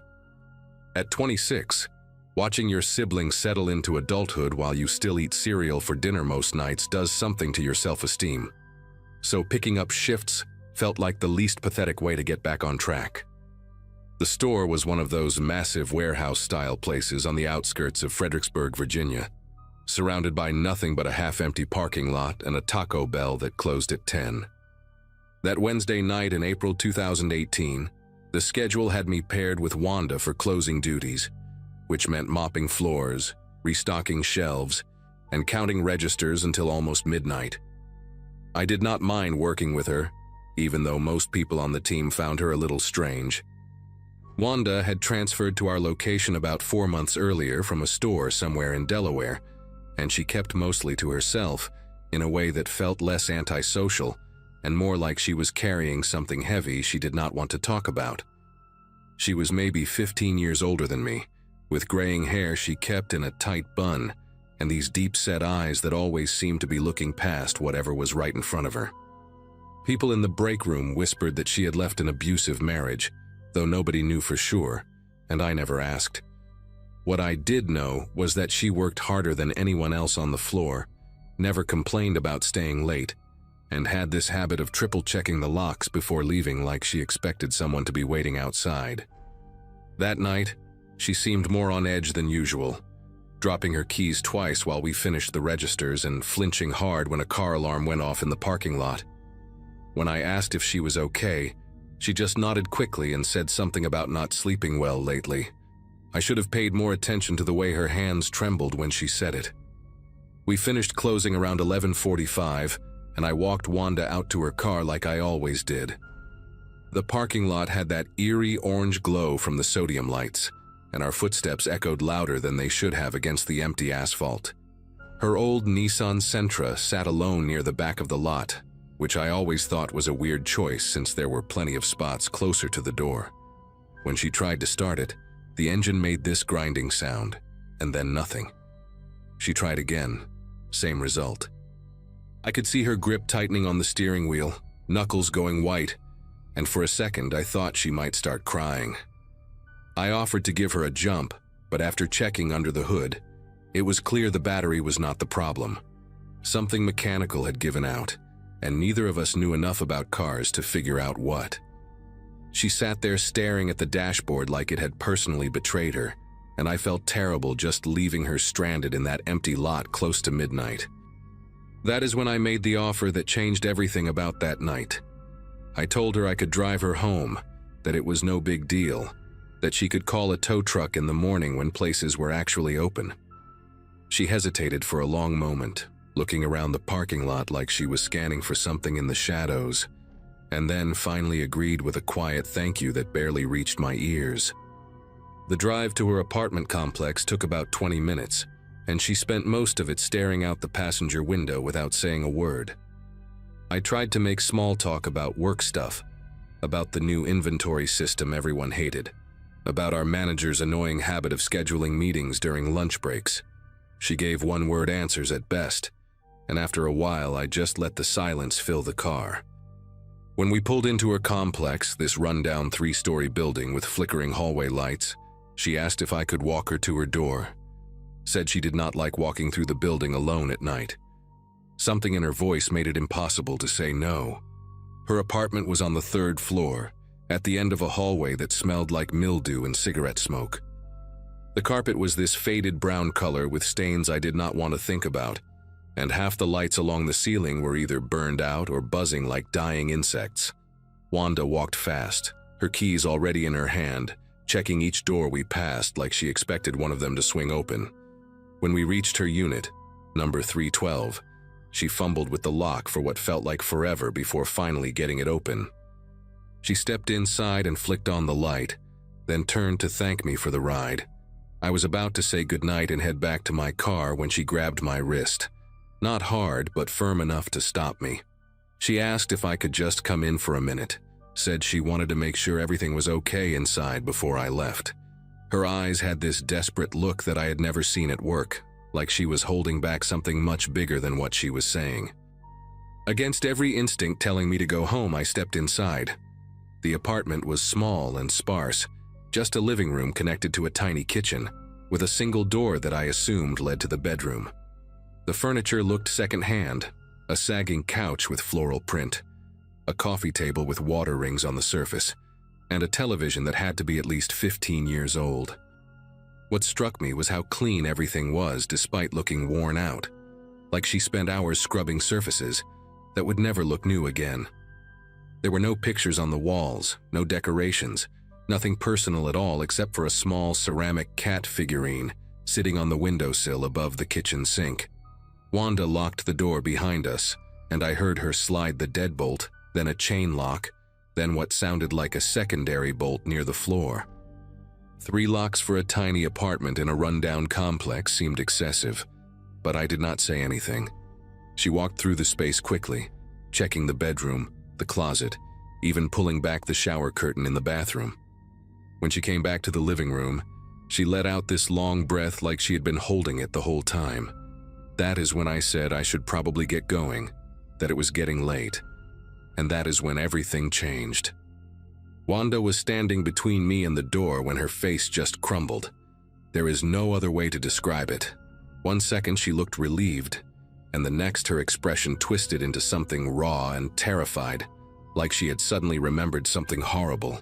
She started mumbling under her breath, words I could not quite catch, and her eyes darted to the window like she had heard something outside. I asked her what was wrong, and she grabbed both my arms with a strength that surprised me, her fingernails digging into my skin through my jacket. She said he had found her. She said he was here, that he had been following her for weeks, watching her at work, waiting in the parking lot. I asked who, and she just shook her head violently, tears starting to stream down her face. She said I could not leave, that if I opened that door he would get in, that he was probably in the hallway right now. I tried to stay calm, told her we could call the police if someone was stalking her, but she almost screamed when I said that.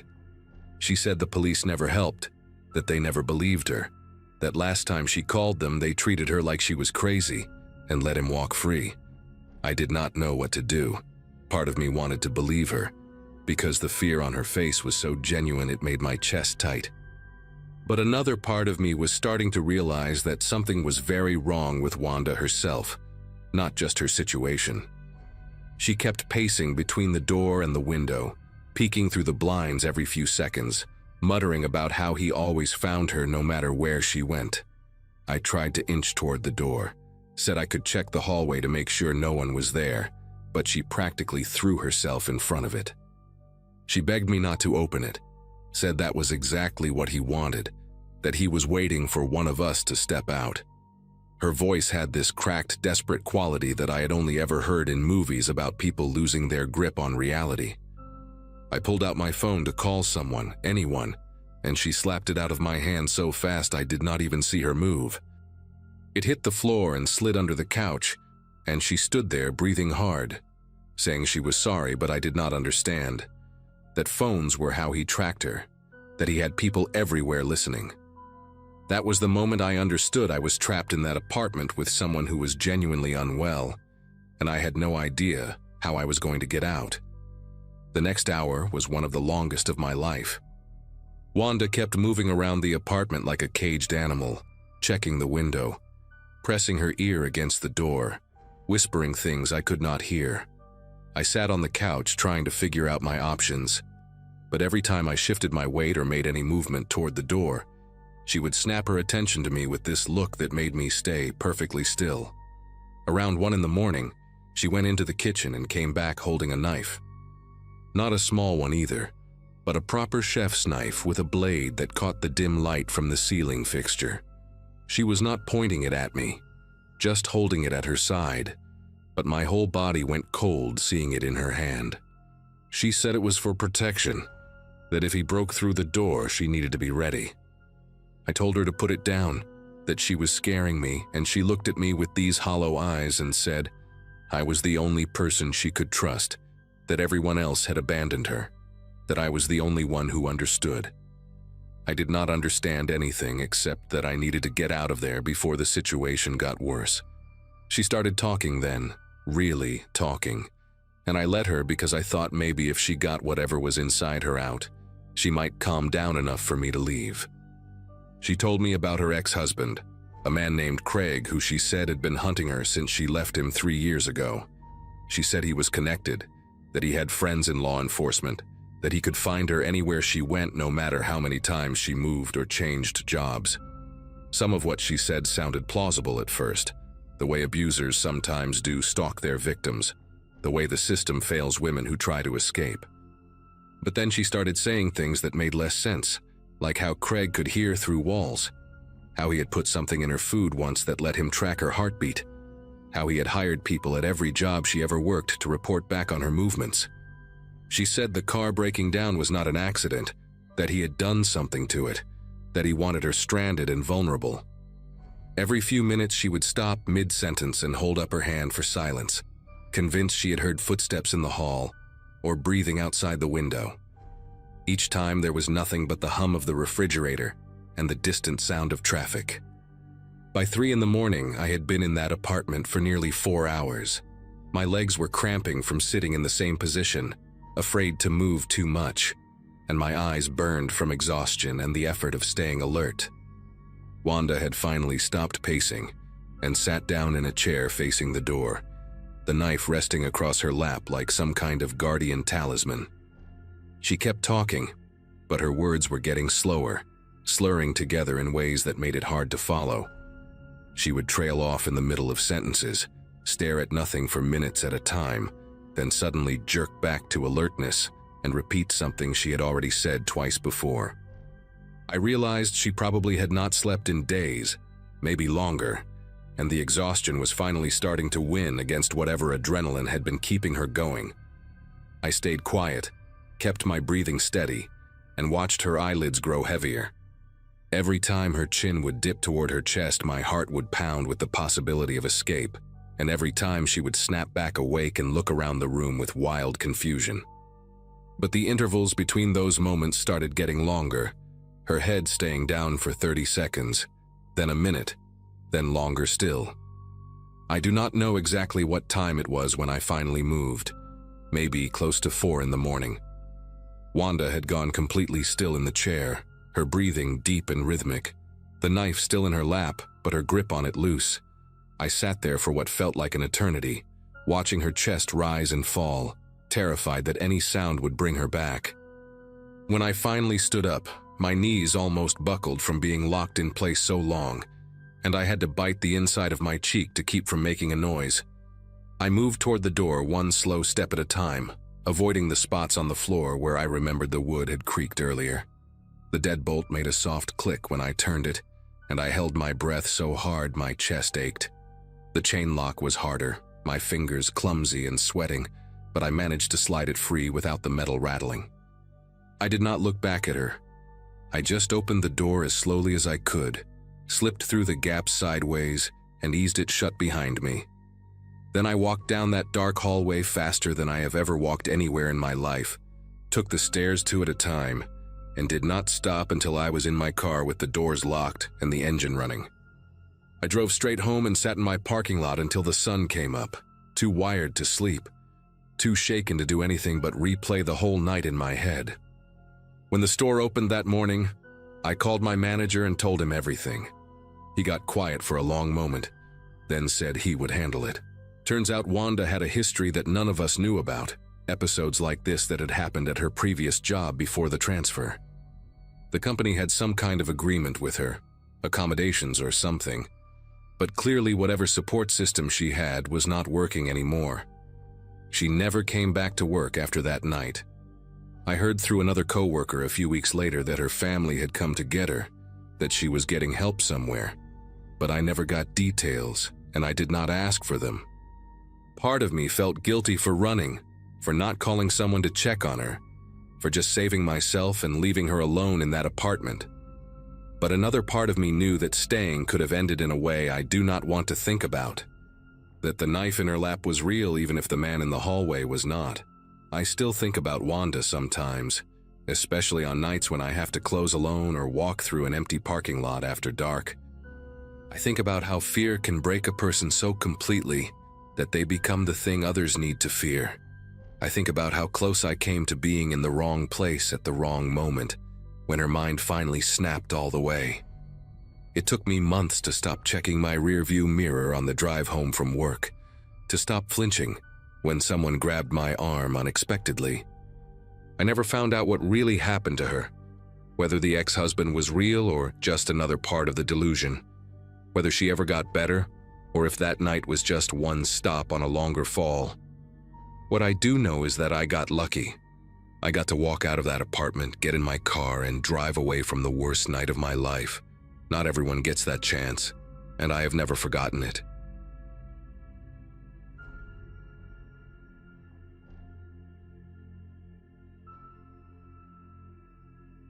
Working nights at that small highway hotel had become a strange sort of comfort for me. My schedule was upside down compared to most people I knew, but I liked the quiet.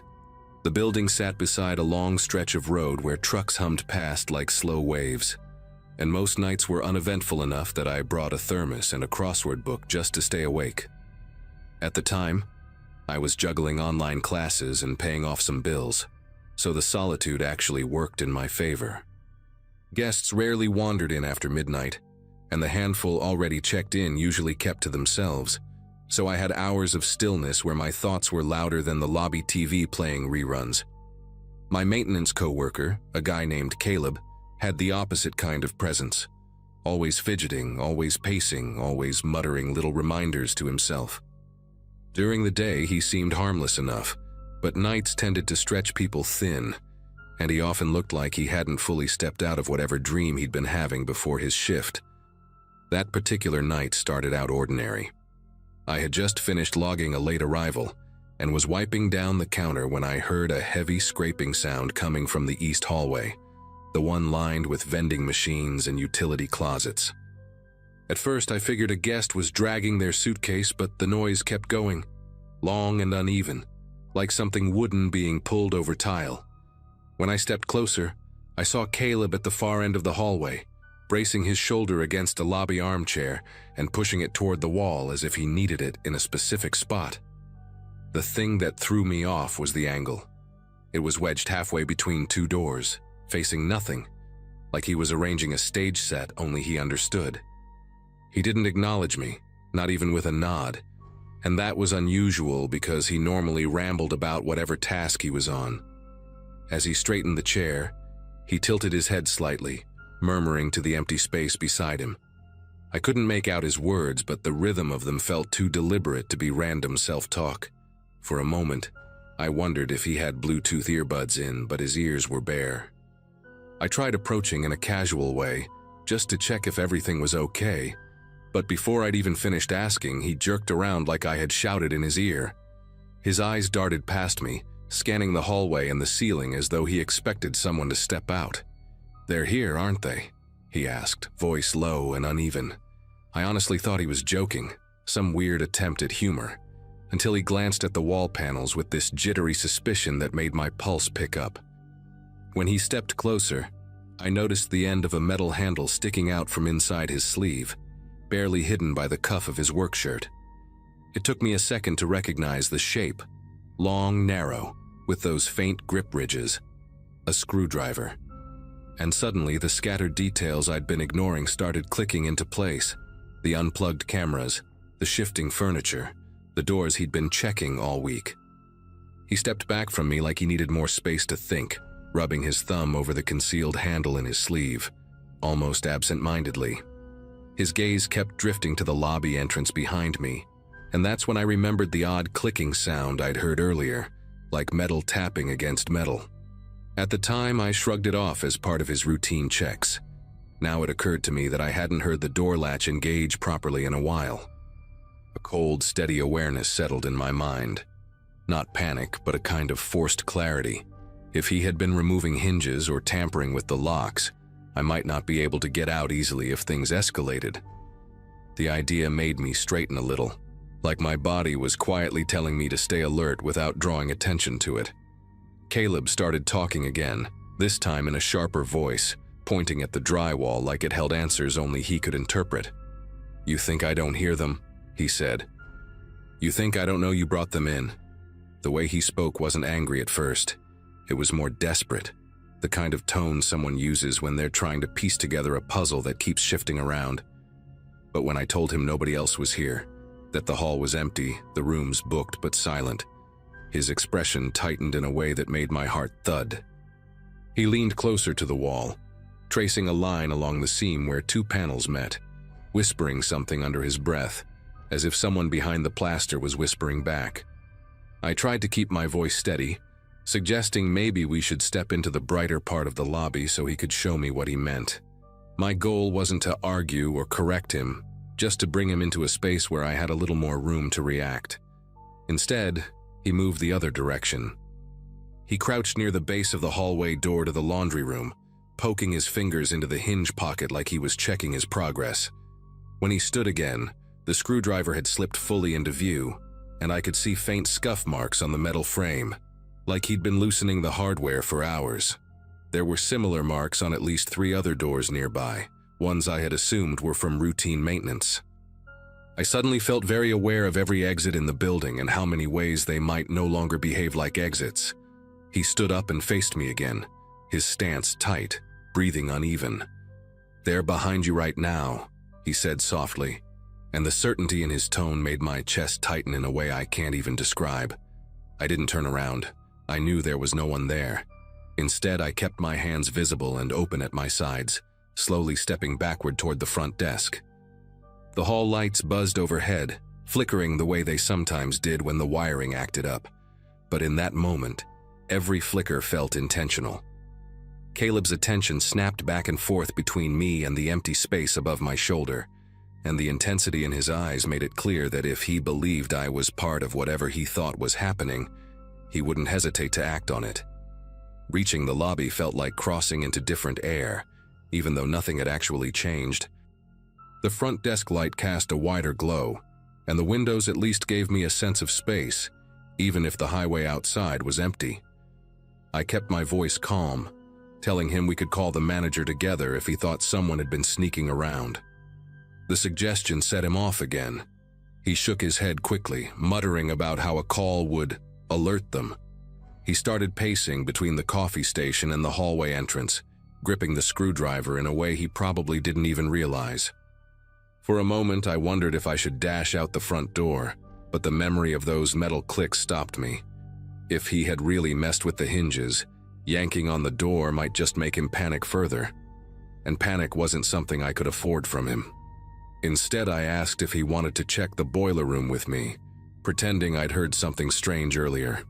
It wasn't a brilliant plan, but I needed him to move away from the lobby exit. His steps slowed, and he looked at me like he was trying to decode whether I was lying. The silence stretched long enough that the hum of the vending machine sounded unnaturally loud.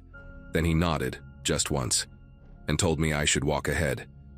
That single request chilled me more than anything else that night. I couldn't lead him deeper into the building, not with that tool in his hand and that erratic suspicion flickering across his face. So I pointed to the fire panel on the wall and lied, saying the boiler room key wasn't on the ring. It had been moved to the office safe. I told him he could check himself if he didn't believe me. The office door was beside the desk, and as soon as he turned toward it, his focus tunneled in on the keypad like it held the final proof he needed. He stepped closer, tapping his fingers along the metal edge, whispering to whoever he thought stood beside him. I took that moment, just a few seconds where his back angled away, and slipped to the lobby door. I pressed the push bar slowly, expecting resistance, but it gave way with a soft click I hadn't heard in days. Maybe he hadn't gotten to that hinge yet.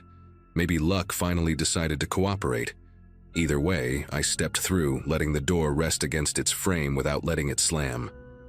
I didn't run until I reached the far end of the parking lot, where the glow of the sign lit the pavement like a pale spotlight. The police arrived faster than I expected after I called from my car, and they handled things in a way that made me realize how close the situation had been to spiraling into something worse. They found several door hinges loosened, a handful of lock plates removed, and 2 unplugged cameras tucked neatly into a cart he'd been pushing earlier. Caleb didn't resist when they approached him. He just kept staring at the walls as if someone was about to step out from them. I never got a clear explanation about what he believed was happening, and maybe he never had one himself. The building eventually got new staff and updated security, and I found a different job not long after. Even now, though, whenever I walk past a door with a hinge slightly out of place or hear the scrape of furniture on tile, a part of me remembers how easily a familiar space can shift into something dangerous without anyone noticing until it's almost too late.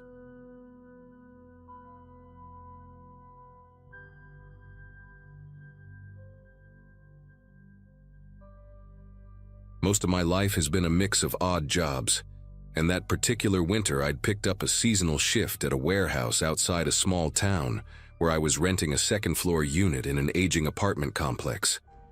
My schedule had flipped upside down because of holiday demand, so I'd been working late nights finishing around midnight or a little after. The place itself had that industrial smell of cardboard dust and cheap heater vents, and everyone walked around half awake, trading jokes just to stay moving. I kept mostly to myself, sharing quick conversations during breaks but never getting too close to anyone. That's probably why I didn't notice right away how one specific coworker had inserted himself into almost every end-of-shift routine.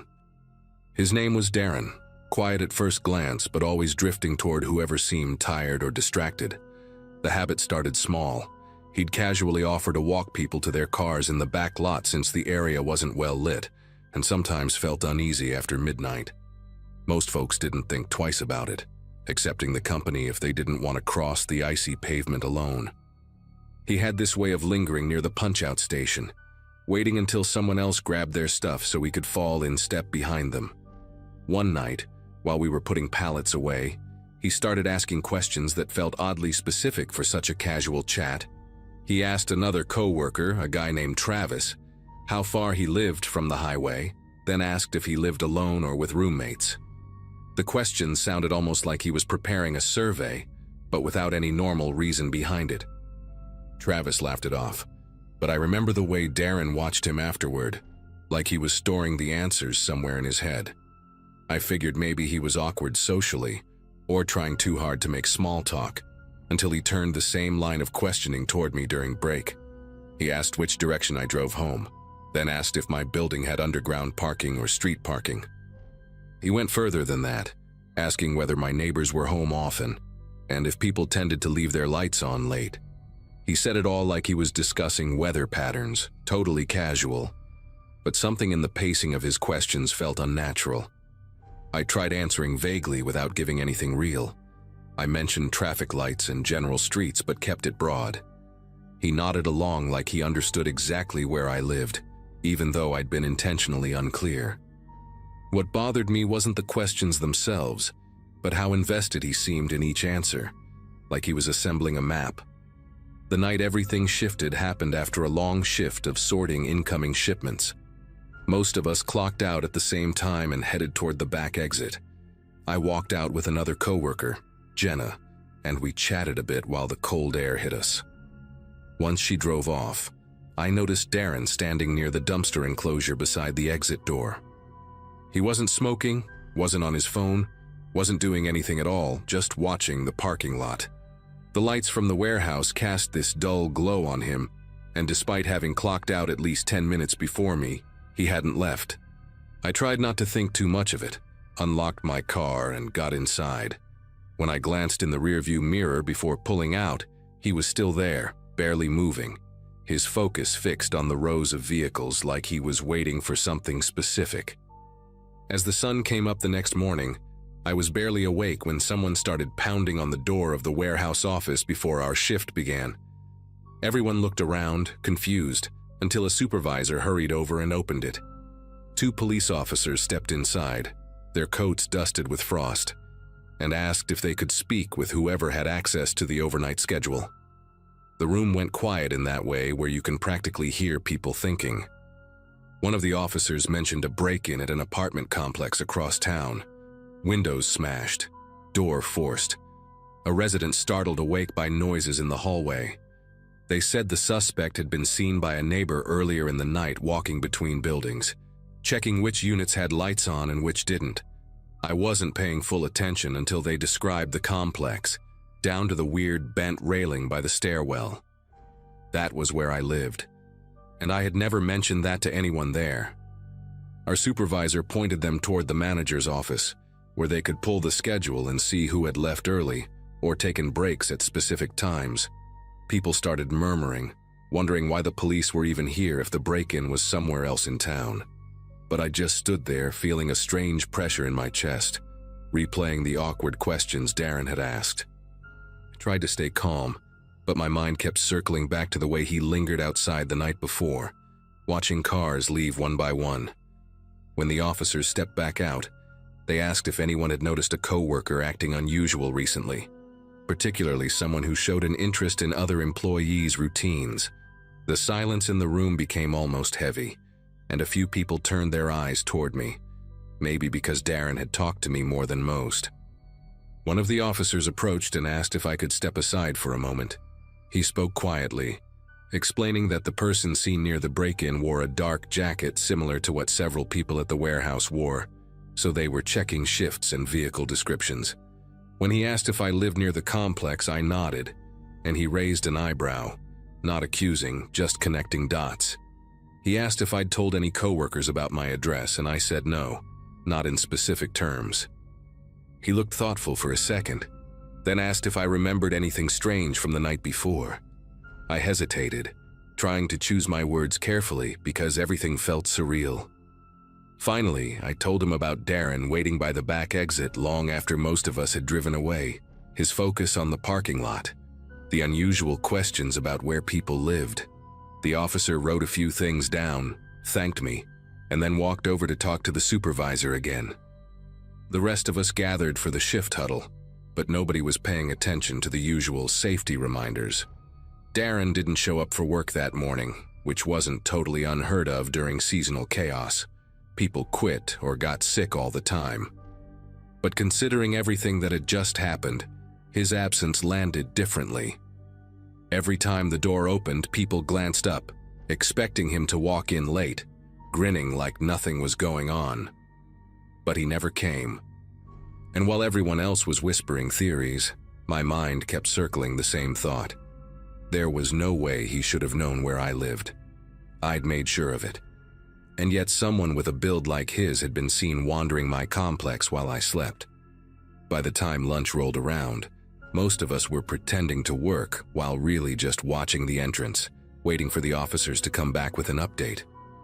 They finally returned near the end of the shift and asked to speak with me again, this time in the manager's office. One of them explained that a neighbor at my complex had reported seeing the suspect walk directly toward the stairwell leading to my building. They had even mentioned something about the person pausing near my door, leaning in close as if listening. Hearing that made the whole room feel smaller. I kept thinking about how Darren had acted like he understood my vague directions, nodding like he was tracing an invisible map. The officers asked if I'd be willing to verify whether anything had been disturbed in my apartment once the shift ended, which I agreed to, even though the idea of walking back into that hallway made my stomach tighten in a way I couldn't ignore. When I returned to the complex with the officers following behind me, everything looked deceptively normal. Snow had piled up along the walkway, untouched except for the maintenance guy's footprints.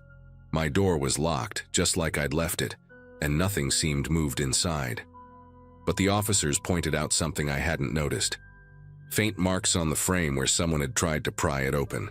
Shallow but distinct, I couldn't understand why anyone would target my unit specifically. My place wasn't valuable, and I'd given no one a reason to think otherwise. One officer checked the stairwell while another took a few photos. They asked again if any coworkers might hold a grudge or know where I lived. I kept thinking about Darren's quiet nods, his way of absorbing every answer people gave him. It didn't make sense, but at the same time, it made too much sense to ignore. Over the next few days, work felt different. People were tense, watching each other in ways they hadn't before. Darren never came back. Not a call, not a text to the supervisor, nothing. His locker was still full of his stuff, including a notebook tucked behind a pair of gloves. Management handed it over to the police without opening it, but the rumor mill worked overtime. Some said it was full of maps and shift times. Others claimed it had addresses written in messy handwriting. Nobody knew for sure because the officers kept everything quiet. The only concrete thing we learned was that the break-in suspect matched Darren's height and gait almost exactly. That alone would have been unsettling, but knowing he'd singled me out with those questions made the whole situation sit wrong in my head. Weeks passed without any real updates, but the officers told me privately that whoever attempted the break-in hadn't been seen around the complex again. They suggested I change a few routines, stay aware, keep my lights on at night, and let them know if anything strange happened. I followed every piece of advice they gave. Darren was never arrested, never questioned. He had simply disappeared after that shift, leaving behind a trail of unease that none of us could shake. Eventually, the warehouse season ended, and everyone went their separate ways. But I still remember the quiet way he watched the parking lot that night, as if he were sorting people the same way we sorted boxes. I never found out what he wanted from me, or how far his plans went, but the break-in attempt stopped completely after he vanished. To this day, I don't know if that was supposed to be a warning or the end of something he hadn't finished.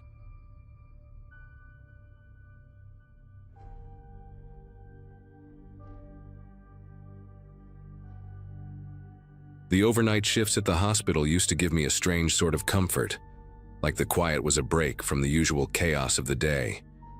I'd been working in radiology for a few years by then, long enough to know every weird hum from the old MRI suite and the exact pattern the fluorescent lights made when they flickered.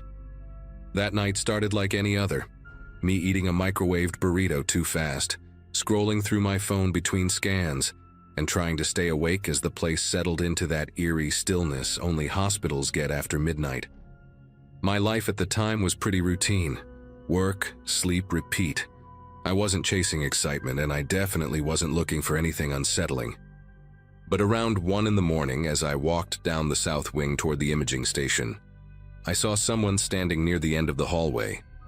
Someone I recognized instantly, but who had absolutely no reason to be there. His name was Marcus. We weren't close, but we ran into each other enough during regular daytime shifts to exchange the usual small talk. He worked on the orthopedic floor, one level below mine, and his schedule never overlapped with nights. The guy had this habit of leaning slightly to one side when he stood, like he was saving energy, or thinking about something far away. That part of him looked the same, but everything else felt wrong in a way I couldn't explain at first. He was only partly visible under the emergency lighting, one shoulder lit, the rest of him swallowed by the dim stretch of hallway behind him. He didn't wave, didn't nod, didn't even seem to breathe deeply. Just watched me as if he'd been standing there long before I turned the corner, waiting for me to notice. I called out to him, something casual like, "Dude, what are you doing up here?" expecting him to laugh or tell me someone screwed up his schedule. Instead, he tilted his head just a little as if the movement was delayed or he was mimicking something he'd seen humans do before but hadn't mastered. Then he repeated my exact words back at me, same tone, same pacing, just slower, like the sound had to travel through something thick before it reached me. It caught me so off guard that I actually stopped walking for a second, trying to make sense of it. I asked again if he was all right, and he repeated that too, a beat later, every syllable stretched thin. No emotion, no confusion, just this blank expression that never shifted, not even when I stepped closer to him. It felt less like someone responding and more like a recording lagging behind. I told him I'd call security if he didn't explain what was going on, and he finally turned away, disappearing into the stairwell without making a sound. I figured maybe he was having some sort of episode or messing with me, but something about the way he moved, smooth, almost too smooth, didn't line up with the guy I knew. I went back to my station trying to shake it off, chalking it up to exhaustion. But 15 minutes later, when I left the imaging room to grab a chart, he was there again. Different hallway this time, closer to my wing, standing half hidden behind a supply cart like he'd been placed there on purpose. Same posture, same stare, same complete stillness. And when I said his name, he didn't even blink. He just began to repeat it back to me, dragging out the sound as if testing the weight of it for the first time. The more the night dragged on, the harder it became to convince myself this was some strange misunderstanding. I even checked the staffing sheet at the nurse's station, scrolling through the roster twice just to be sure I wasn't mixing up names or dates. Marcus wasn't assigned anywhere in the building that night. The orthopedic floor was staffed with a completely different team, and nobody had swapped shifts. Still, every time I stepped into a new hallway, whether I was heading to the CT room or cutting through the short corridor by the elevators, he was already there. Sometimes he stood at the very end of the hall, barely visible under a dying light fixture. Other times he was positioned unnervingly close, so still that it felt unnatural.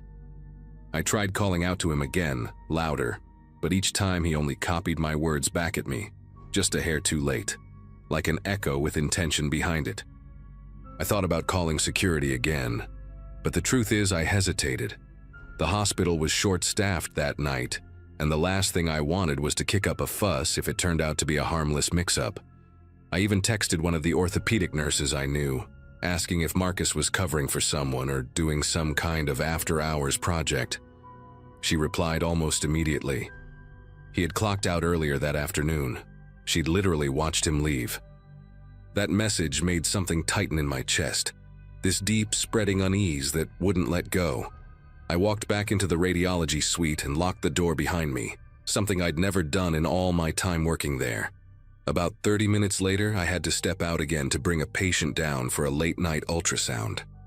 I wasn't exactly thrilled about leaving the safety of my room, but I couldn't justify ignoring a scheduled scan. When I pushed the door open, the hallway outside looked empty at first glance. Too empty, actually, like someone had cleared out faster than they should have. The air felt heavy in that space, the kind of quiet that makes every sound ring louder than it should. I kept my head down and moved quickly toward the elevator, rehearsing what I'd say if I saw him again. But halfway there, I caught a glimpse of movement near the water fountain, just to my left. There he was, leaning slightly, features lost in the shallow pool of light. He didn't move, didn't adjust his stance, didn't acknowledge me at all. But the moment I muttered, "Why are you doing this?"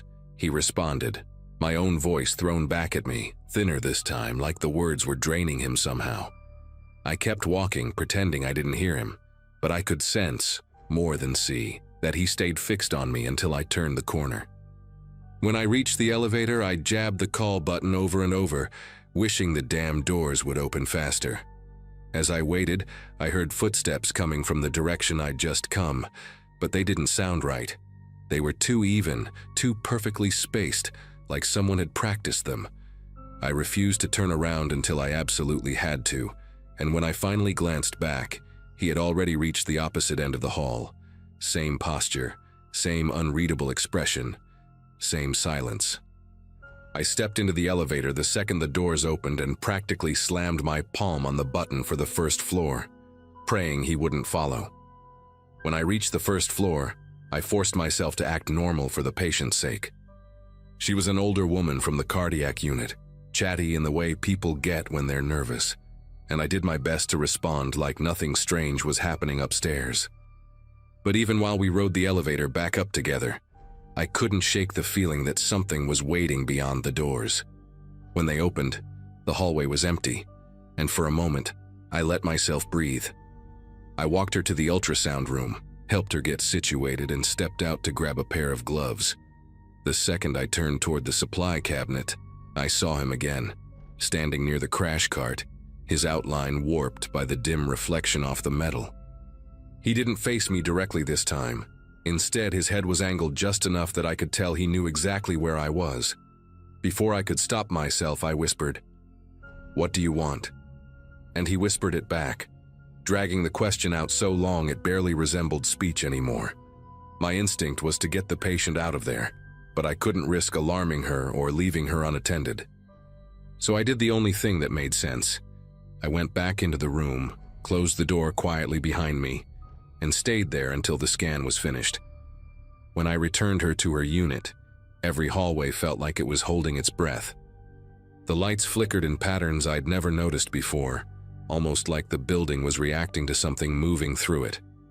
On my way back to radiology, I took the long route, hoping distance would shake him loose, but deep down I already knew it didn't matter. Whatever was shadowing me wasn't following in the normal sense. It was just appearing, slipping into place as if it belonged to the hospital more than any of us did. By the time I reached my hallway again, I was exhausted from the constant tension. And there he was for the 100th time, positioned exactly where the corridor curved, standing perfectly still as though he'd been carved out of the darkness. The breaking point came around 4 in the morning. I'd barricaded myself inside the radiology suite with a rolling chair propped under the door handle. Not that it would have stopped him if he wanted to come in. I sat there listening, trying to tell the difference between the building settling and actual footsteps. At one point, something brushed the small glass window on the door, the kind of faint sound you'd expect from someone dragging their sleeve across it. I stayed absolutely quiet. Then I heard my own voice, but distorted, stretched thin, coming from the other side. "Let me in." It wasn't anger or pleading. It wasn't even directed at me in an emotional sense. It was more like something trying to copy a sound it didn't fully understand. I stayed seated and stared at the door until the voice faded, and eventually, everything went silent again. When the day shift started to roll in around 6, I practically bolted out of the room. Sunlight coming through the front windows felt unreal, like stepping into a different world entirely. I went straight to the orthopedic floor before heading home, partly to prove to myself that Marcus existed in the normal sense I remembered. I asked one of his coworkers if he'd shown up early, and she shook her head. Apparently he hadn't worked a night shift in years. Later that afternoon, after I'd finally slept a few hours, I called him directly, not to confront him, but just to hear if he sounded okay. He picked up sounding completely normal, confused as to why I was asking about the night shift. I didn't tell him the details. There's no way he would have believed me. But I did ask one last question before hanging up. "Were you anywhere near the hospital last night?" He said no without hesitation. And the thing that still messes with me is how certain I am that he was telling the truth.